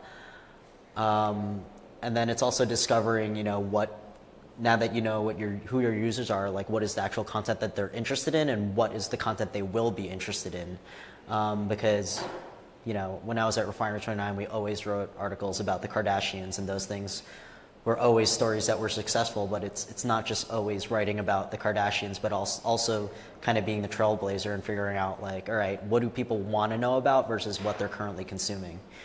And then the last thing is just, do you have the content to be able to tell your story? So just thinking about this, it's kind of thinking about, the popular YouTubers that when they first started out, like certain YouTubers like Casey Neistat, for example, they weren't popular. They didn't just become popular out of nowhere. They did certain things, like for example, Casey Neistat started doing a daily video blog. And it wasn't until maybe his 100th or even past that video where he started building traction and gaining an audience. So sometimes, you need to just find a way to build that content, even if, you don't have any viewers or you don't have any users currently. You just need to build that content and be able to leverage that content. So I just want to talk about like examples of, when you think about good storytellers or good stories, like just void of interface. So one of the common examples is like Grandpa. I don't know if anybody has grandpas like you see in movies or in TV shows, but it's always the idea that, grandpa has a lot of wisdom, and he has a lot of stories to tell, and that you always have this idea of like, kids gathering around grandpa to tell a good story. So just thinking about the story, like without thinking about the interface, you could have a person who's just a great storyteller and like literally all they're doing is just talking to you, like I'm talking to you right now. And they're not even using a certain interface aside from their own voice. But, you could also be thinking to yourself, like, when I'm at a party or I'm with a group of friends and something really crazy happened to me a couple days ago, but, you might not think you're a really good storyteller, so when you try to tell that story to another person, you fall really flat telling that story. That's just starting to think about, like, all right, I might have a really good story, I might have really good content on my hands, but the fact that I am just really bad at like telling stories, then I don't really have anything here. So yeah, that's kind of like what this point is like you could be at a party and you could be a horrible storyteller, but you could have a really good story. So that's just very one-sided, just thinking about from the story perspective of having a really good story, but not even thinking about the interface. But yeah, let's talk about the interface.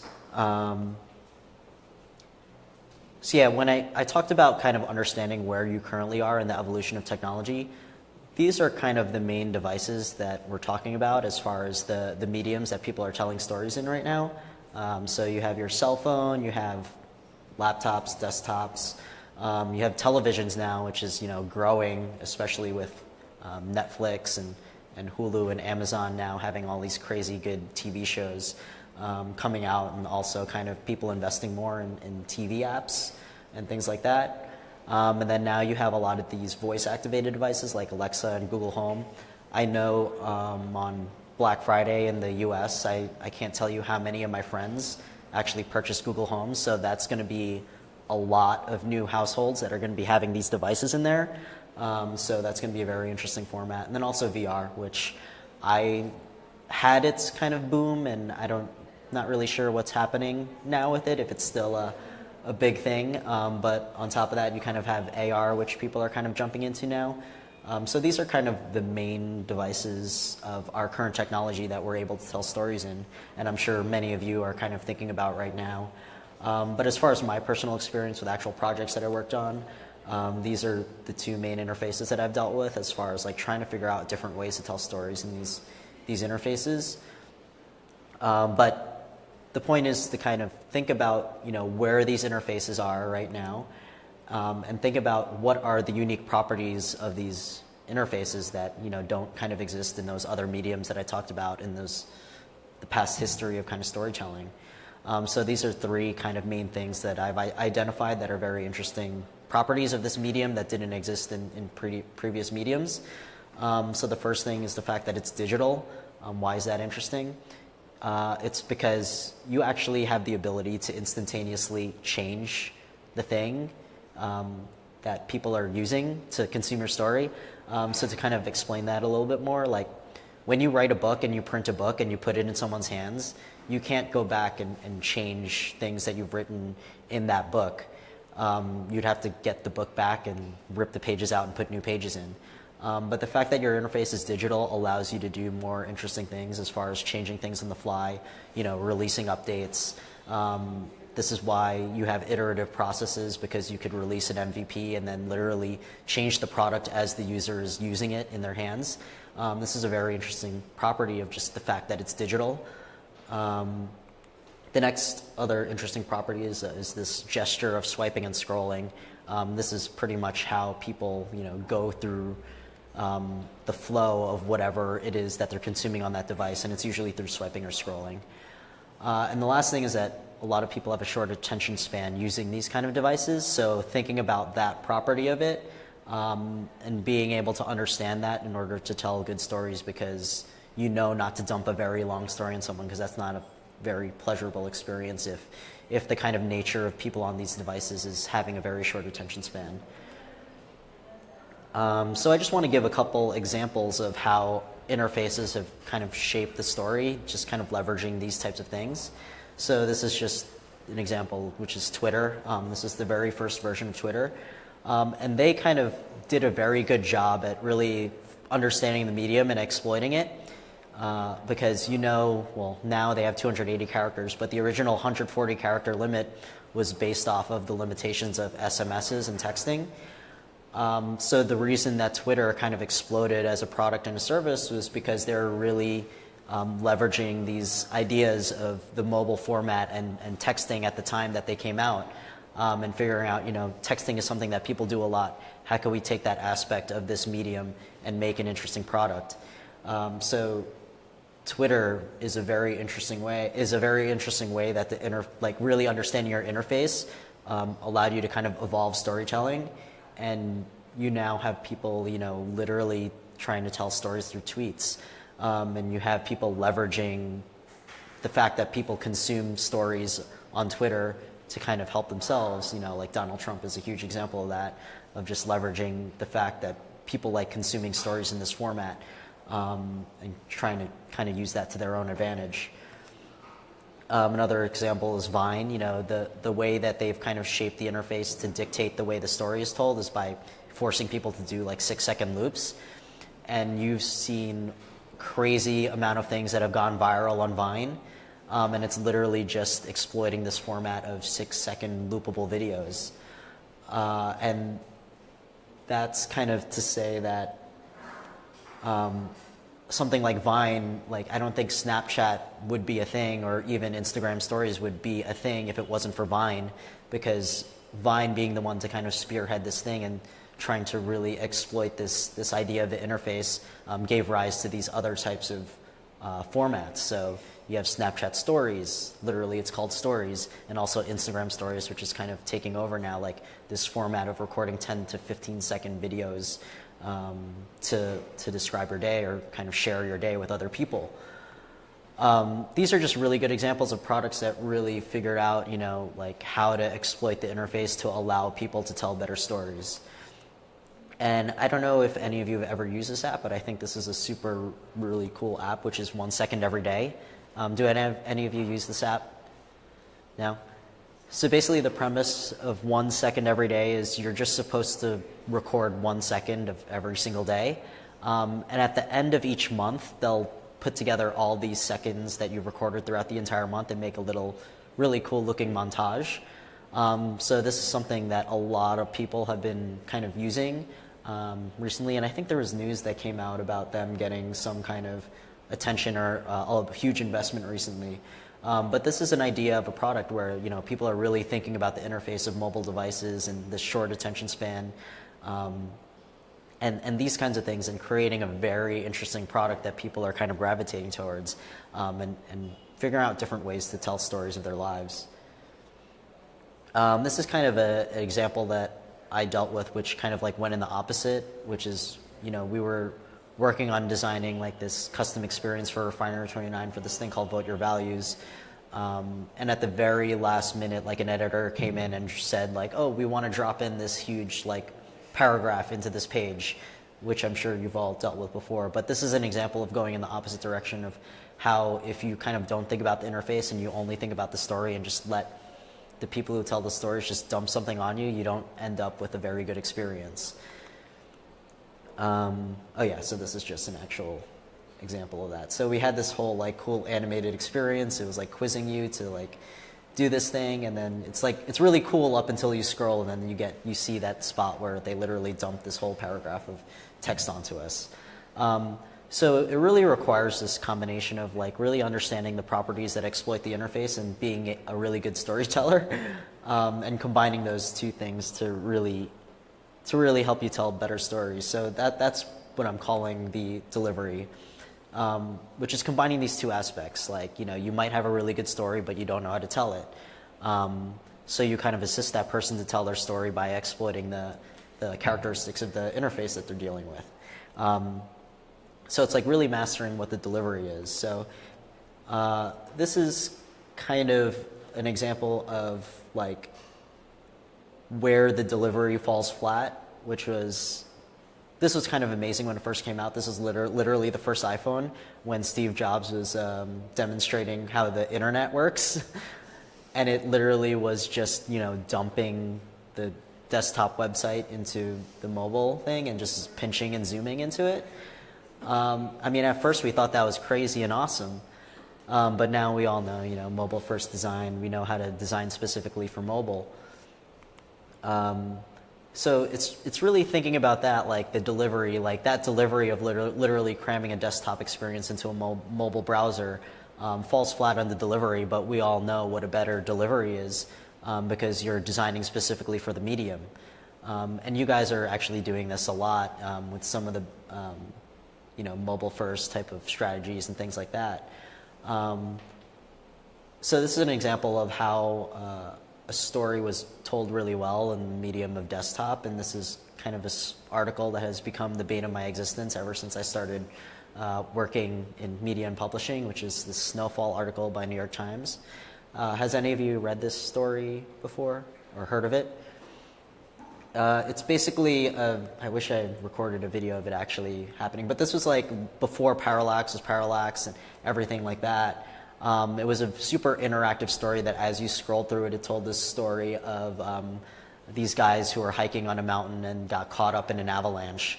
And it had all these like cool visuals, like literally showing you the trails of their hike and then exactly where the avalanche occurred and things like that. And this is one of the first stories to like literally kind of leverage the properties of desktop and scrolling and all that stuff before Parallax was Parallax to really tell a really cool story. And every digital media and publisher company was like, how do we do this for every single article that we write? And thinking of like what I said about Refinery 29, we published like, when I was working there, we published like 80 to 90 articles per day. So them literally saying like, how do we make all 90 articles that we publish a day look like a snowfall? And that was kind of like the big grand problem that everybody, that was like the golden goose egg that everybody was trying to chase. So yeah, that was kind of like the super interesting thing that everybody saw that they were doing, and people were like, all right, how do we do that, but like for our own users? And that was kind of a desktop experience, so how do you kind of do that for mobile, or where we see most of the users playing right now? So that kind of was the basis of the idea of this app called This AM that I was working on for Refinery 29.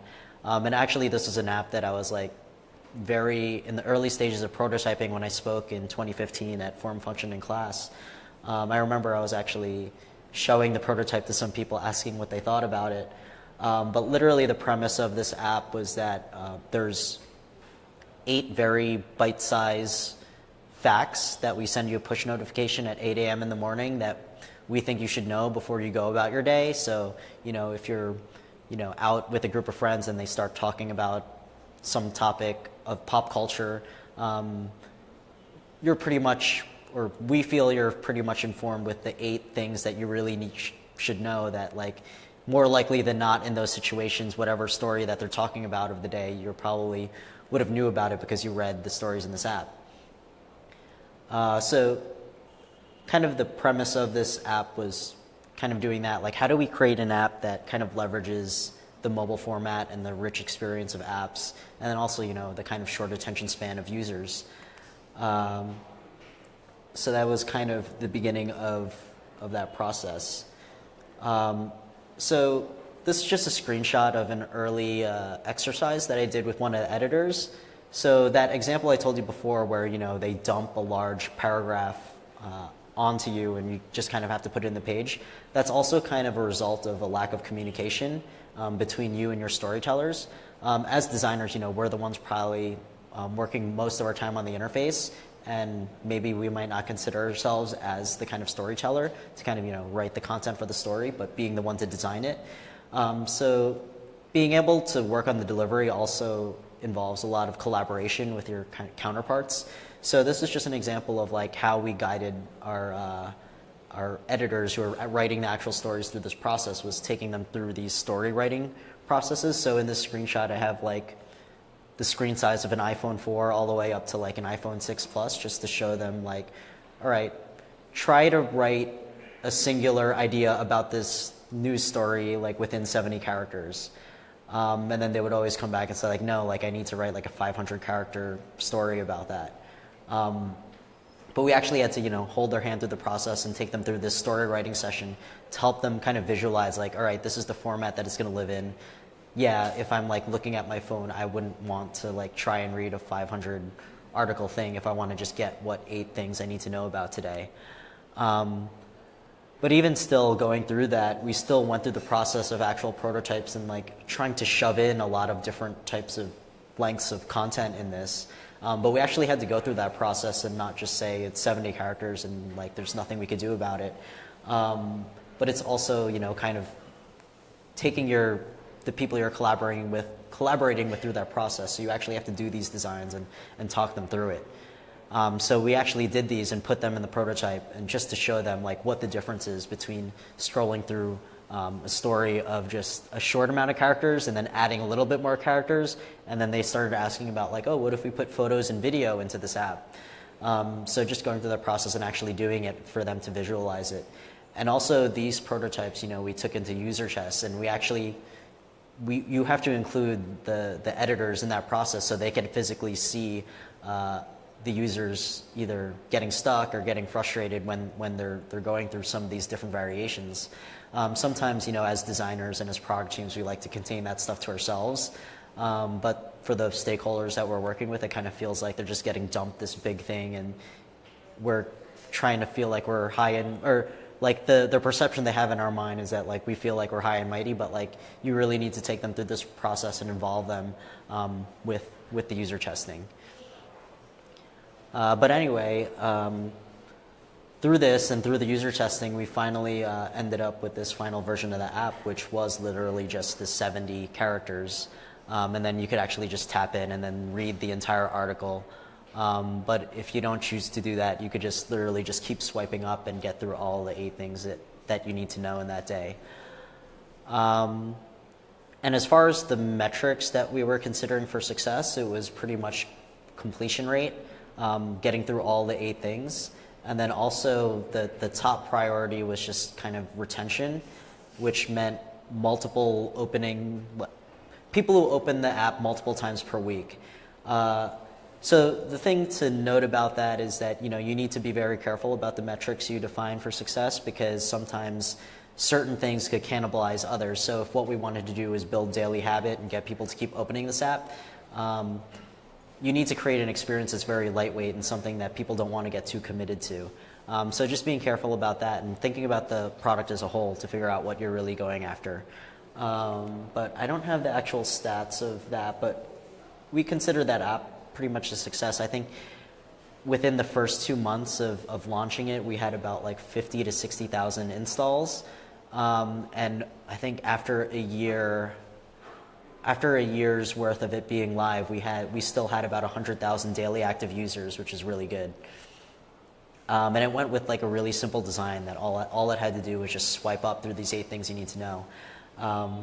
And it's not like a heavily designed app either. It's very lightweight and simple, and that's actually the reason why a lot of people liked it. And experimenting with that, we also tried other different formats to do this kind of similar experience. So we tried to do something that was more video-based, that was like very much like Snapchat stories. And this was a story we told about a Muslim congresswoman, or a Muslim woman trying to run for Congress. And it was this swipeable story this was done in mobile web. This was not an app. So this is actually a live URL that you hit, and you were able to just scroll through this experience. So just thinking about different ways, like not just thinking about stories in the form of really long articles, but what are different ways within these mediums that you could tell stories, and just try doing them. So this was actually a tool that I developed at Refinery 29. It was kind of a way to insert very interesting, like, insertable things to help tell different stories. So it's thinking about like how to do these things at scale as well. So literally this thing was called get embed, and literally what it was is you just insert URLs for images, and then you hit a button and it turns out this embed code that our editors would just copy and paste into their articles. So just developing these types of tools, you're not sure like what people will do with them. So we actually had one of these things called the reveal, which literally was just one image sliding over another image, and all the editors had to do was put 2 images on top of each other. And just from them kind of repeatedly using this, they got different ideas of different stories that they could tell that they probably wouldn't have had otherwise if they didn't have this tool. So an example of that was this like Ivanka Asian beauty article that they actually were comparing Ivanka Trump's beauty. Like they were trying to say that she was trying to kind of chase Asian beauty. And they actually got the idea to write this article just by like playing around with this tool of like revealing one image over the other one. So it's just thinking about things like that, like things that you design could actually be ways to dictate the way people tell stories. So this is just your common like parallax thing. This is just another tool in that get embed generator type of thing. And this is a scalable thing that, I'm not just designing this product just for a single use case for like a Nixon watch. This is something just so the process of this is just like actually, it's a 3-image thing where basically one image slides down X amount of pixels, the background slides up another X amount of pixels, and then the top layer just fades in and out. But just thinking about, not just designing specifically for one thing, but like how can this be scaled for different types of things. So when you put it into the hands of other people, they might be able to figure out, oh, this is a better way to tell a story now that we have this tool.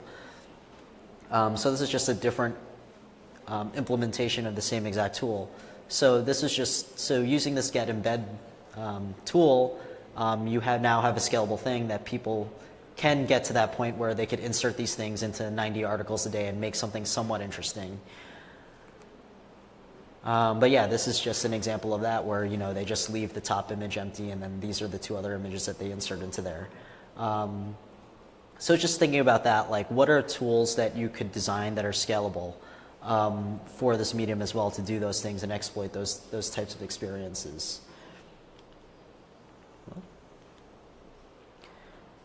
So yeah, that's kind of like what I've been doing up until Refinery 29, and I just want to explain a couple of the projects. I've only been working at Gimlet for about 5 to 6 months now, but I just want to take you through a couple of things that I've been working on there. So one of the main things is just taking over the entire art direction of shows, and I've been also working with marketing on like seeing what the impact of artwork on a per episode basis would do as far as acquiring new users and increasing the reach of our podcasts. And along with that, we've been trying to do this thing where we take snippets of like 30 seconds or 40 seconds of clips and turning them into animated films and seeing, if having an animation for these things will actually do anything or increase our listener base. So this is just an example of an animated video that I worked for where we just extracted a clip from a mid-roll ad and we actually sold it to an advertiser. But yeah, this is basically just from a clip where we did pretty much, let me see if I can get the audio. Hi, I'm Wendy Zuckerman, host of the podcast Science Versus from Gimlet Media. Whoop. But yeah, this is just a clip from one of our mid-rolls turned into an animation. And Schneider Electric is bringing you this video. We get most of the electricity that powers our cities and homes from one place, the power grid. The power grid is a complex network that includes power plants and transformers, and it has hundreds of thousands of miles of high voltage transmission lines. Those lines carry electricity from power plants to substations, which eventually gets to us. And this grid, which is key to our modern lives, is actually vulnerable. One person doing one mistake in one place can take down the whole thing. That's David Kidd. He works on Schneider Electric's EcoStruxure Power Program, a platform that's designed to make the grid safer. An engineer at a substation, they can make a mistake that will trigger a bunch of actions that will ultimately take down that substation, which then will cascade out everywhere else. That always surprises me. Absolutely, since we're so reliant on electricity. Yeah, the big vision is that eventually everyone that has an electrical system will have the whole thing with sensors on it so you can see what's going on. To bring some sort of intelligence in terms of the electrical system being more efficient or being safer or just making sure it's going to be there when you need it. To learn more about how Schneider Electric's EcoStruxure Power works, go to schneiderelectric.com. Yeah, so kind of these are the obvious things that I'm kind of doing, working for Gimlet, which is they're purely just audio based. So just figuring out what is that additional element of visual, what is that going to do as far as increasing the amount of listeners, because podcasting is just growing right now. But yeah, these are the obvious things, and then the other thing is just kind of figuring out how we could leverage websites and things like that, and what type of content do we need to put in there to kind of build more interest around podcasts. So one of the interesting things about podcasts is that like a lot of visual things are referenced in podcasts, but you don't really get to see them. And in current podcasting platforms like Apple Podcasts and Spotify, there's a very difficult way to connect the web with like the thing that you're listening to. So just doing these early experiments of building these microsites for specific podcasts and seeing if we do some references in the audio to point them towards a site. So one example is we try to foster like discussions and things like that. So using our website, we try to prompt people to have discussions. And having discussions is actually a very interesting thing as far as the future path of content, because it's kind of, people are kind of suspecting that Facebook is going to start evolving their algorithm to kind of deprioritize, more of these like publishers' content that kind of get people or like lure people into like tagging a friend or like doing these types of like gimmicky things just to get people to interact with them.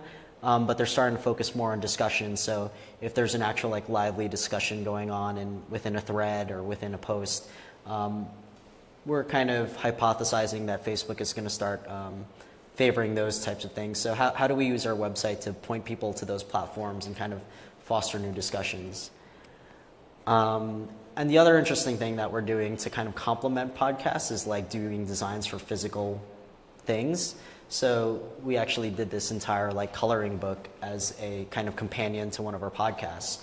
And for some of our super loyal listeners, to try and get them to subscribe to an email or acquire more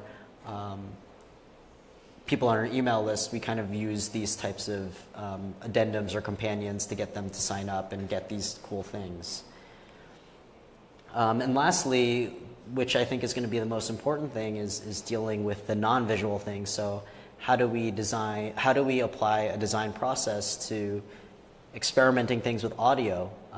Now that one of the new things that Apple is doing that they're slowly releasing is revealing like more metrics for podcasts. Telling podcasters how far people get through their podcast. Do they listen to 30% or do they listen to 90% of your podcast? And are they skipping through the ads or are they actually listening to the ads? And this is actually where the money is. If you could show an advertiser that people are actually listening to the ads, then they'll start pouring way more money into advertising into podcasts than they are currently. So, you know, some of the design tests that we're going to start doing don't involve visuals at all, and they're getting people to get to higher completion rates. How do we get our podcast from being listened to 70% all the way through to 90% all the way through? And what are things we could do to our ads as far as like making them more interesting with more kind of educational types of elements to them to get people to listen through them? And then we're also experimenting with different formats. So if you are a podcast listener, you'll notice that, you know, a lot of podcasts are like 30 minutes, 45 minutes long, maybe even an hour long. What if there was a podcast that had some kind of premise behind it where it was only 2 minutes and occurred at only certain parts of the day that got people to pretty much listen to it at those 2 points in the day every single day? What kind of tests would those bring, and how much value would those type of users bring versus the user that would listen to them for 30 minutes straight or 40 minutes straight? What are those different formats versus going out? What are those different formats going outside of what people typically think a podcast is? And we're experimenting with Amazon Alexa skills. What are different ways people would want to interact with these kind of voice entertainment experiences that we could capitalize on? So yeah, like a lot of the earlier stuff I showed you from what I'm working on in Gimlet is always the obvious stuff, but there's also these things, and working with audio and voice and figuring out how can design play a role in figuring out what that looks like and what the future of that looks like. And it really involves thinking about, you know, the experiences that people are listening to these things on. Are like, this is a very like New York or San Francisco based kind of mindset, but a lot of people listen to podcasts like on their commute, which is about 30 to 40 minutes long, which is why you have podcasts that are 30 to 40 minutes long. But how do you expand that to other use cases, not people that just live in cities and are commuting every morning and every evening? How do you get this in people's living rooms, you know, before they go to work? Or how do we make this something you bring with you if you travel? Like, if you're going to go for a long hike, like what is a podcast you'd like to listen to? So just thinking about all those different experiences and all those different use cases to help inform, all right, what are different types of formats or programs that we could produce that aren't just your typical podcasts that people are listening to right now? So yeah, that just brings us to, you know, what the points of this all were.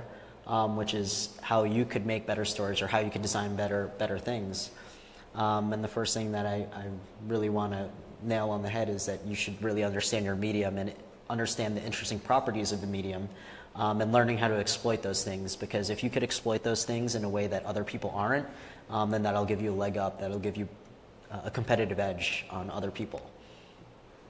The next thing is to actually, you know, experience these things for yourselves.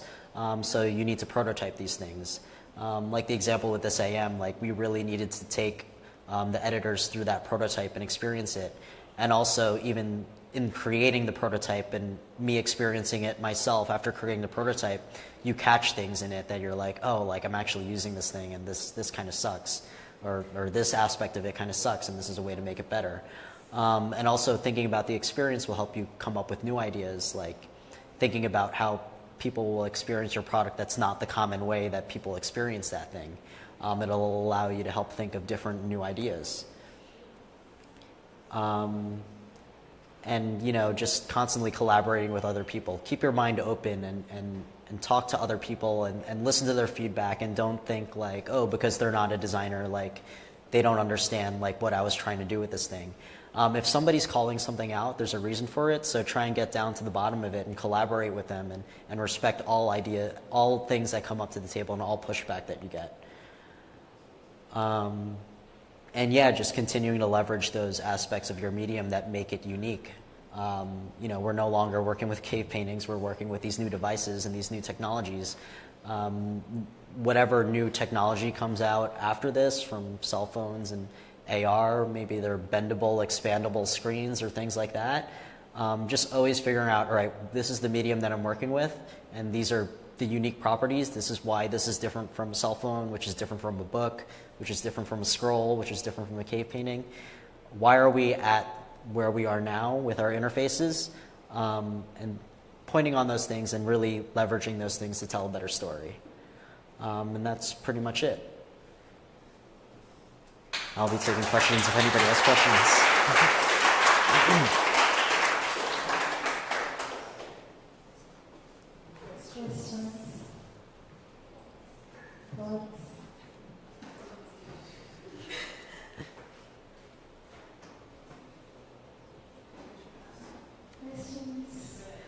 It's not every time you see you here.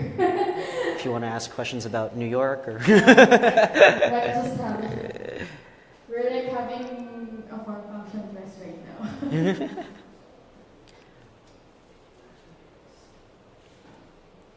Guys, questions?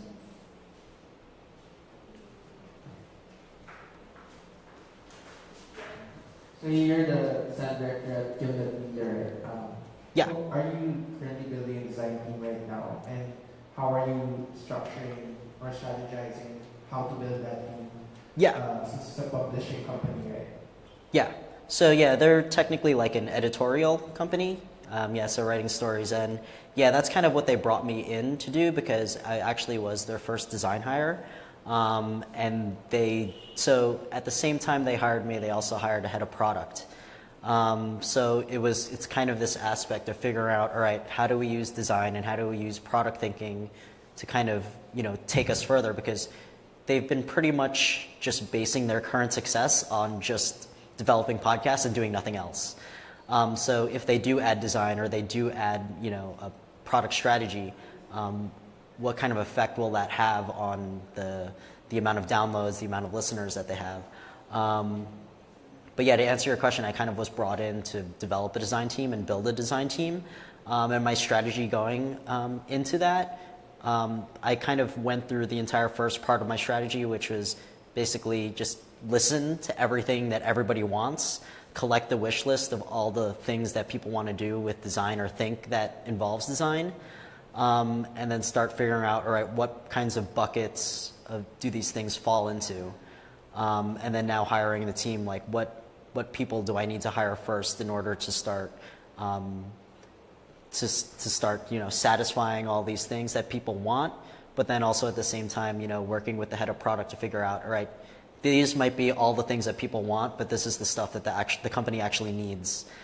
So we're doing a lot of tests as far as I showed some microsites and I showed artwork that we're doing on a per episode basis. So we're doing a lot of tests on those. So one of the big questions is, how much does it cost to make this thing? Like right now I'm working with a lot of freelancers to churn out this artwork. So a big question as far as hiring is all right, we're currently spending X amount of dollars on a per art basis with freelancers. It's actually cheaper to just hire a graphic designer in-house. So that might be an example of why I might decide to build a team out and have a graphic designer, or have an illustrator, or have an animator on hand. And another thing is, we might do an experiment with a microsite. Every single show, we have about 11 shows right now, and each show wants their own website versus just going to Gimlet and having a Gimlet site and then, just having a subsection of that site that's the same. Like everybody wants a custom design. But it's running tests on those things. So it's kind of like seeing what people want and then doing tests to see if it's something that they actually need or if it's something that's actually worth it to invest into. So, developing a website is not just as far as hours, but, as far as maintenance and like you don't want to have to maintain 11 different websites for 11 different shows, things like that. So yeah, it was just kind of getting knee deep in figuring out what everybody wants and then coming up with tests to figure out, is this actually worth it and is this valuable to the company as far as how much time and money we're going to invest to it versus the return it's going to give us back, as far as like, this increased our listenership by like 10,000 new listeners in this month, or this actually doing a different site for doing a different website for each show actually got a lot of advertisers interested in advertising, and like doing all those tests and then analyzing what kind of effect that those things have on either business or metrics that we've set for success for ourselves. But yeah, right now I'm actually starting to build a design team, so I'm hiring like a production designer right now, and we're actually going to hire a product designer as well in the next couple months because we have a lot of like product focused initiatives. As far as like wanting to do a lot of tests, like we want to do a lot more user testing on things, especially in this format that like not a lot of people are working with right now. So we have a bunch of like Amazon Alexas in the office, and we're working on new Amazon skills, but we need to figure out if they're actually useful or if they're things that people are actually doing in their homes and things like that.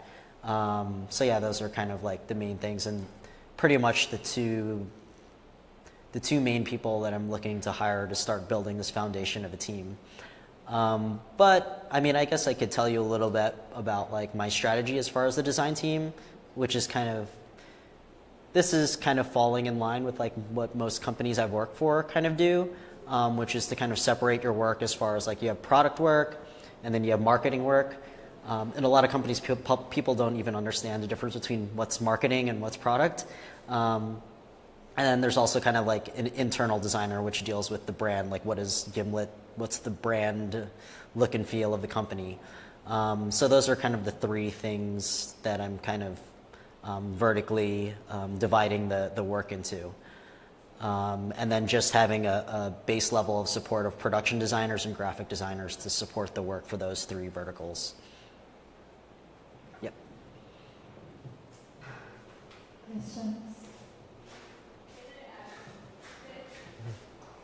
Not a question, but just to comment. Alex actually has a podcast.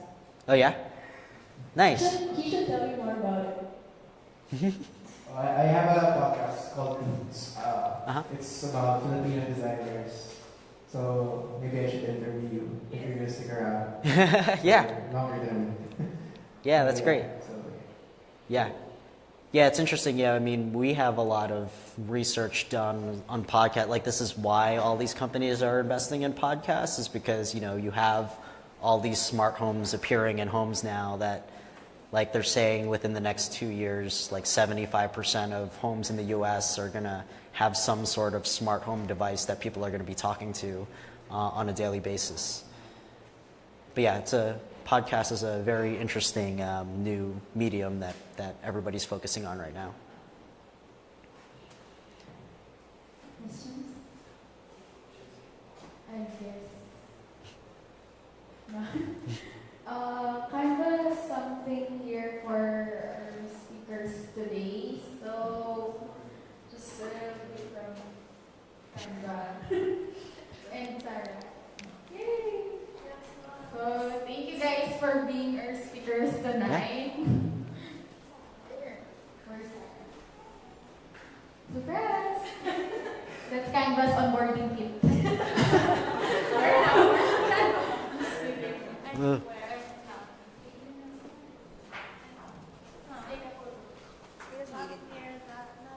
Not in the light.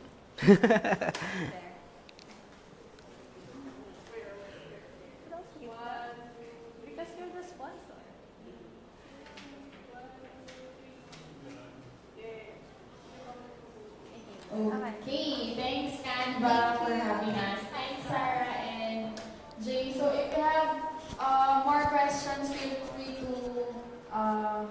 talk with our speakers after our event. So I'm not sure until when you're tomorrow or when. I'm leaving on Thursday, but I'm gonna be in like the Gai Tai. For the wedding. Yeah. So okay, so if you can always look for James online. Yeah, you On could Twitter. on Twitter or at my email. Yeah, my email's up there as well. Feel free to connect with our speakers. So, but before we end, we would like to thank each and every one of you for staying this long. So we really appreciate you guys having here. So, yay! Thank you. And of course, thank you Canva for having us since I think for the past 3 years since Kay and I met, parang laging Canva nag-help din with FFC and the tech community that we have. So, of course, before we leave the room, we would request everyone to go here in front for our monthly group photo. So, yeah, let's go. And if you're wondering anong schedule ng MiniFFC, it is usually every third Wednesday of the month. So, usually a week or two before the event, we release the registration. Kasi may mga hindi daw naka-attend na ubusan. So, yeah, that's our schedule. So, let's go for our class meet. Yay! And may food pa. Pwede pa ba i-promote yung food? Pwede pa daw. So, feel free to grab dinner. It's the first... Ngayon na lang ulit nag-grab dinner sa FFC. Ay, sa MiniFFC. Hindi ano siya pinag-grab.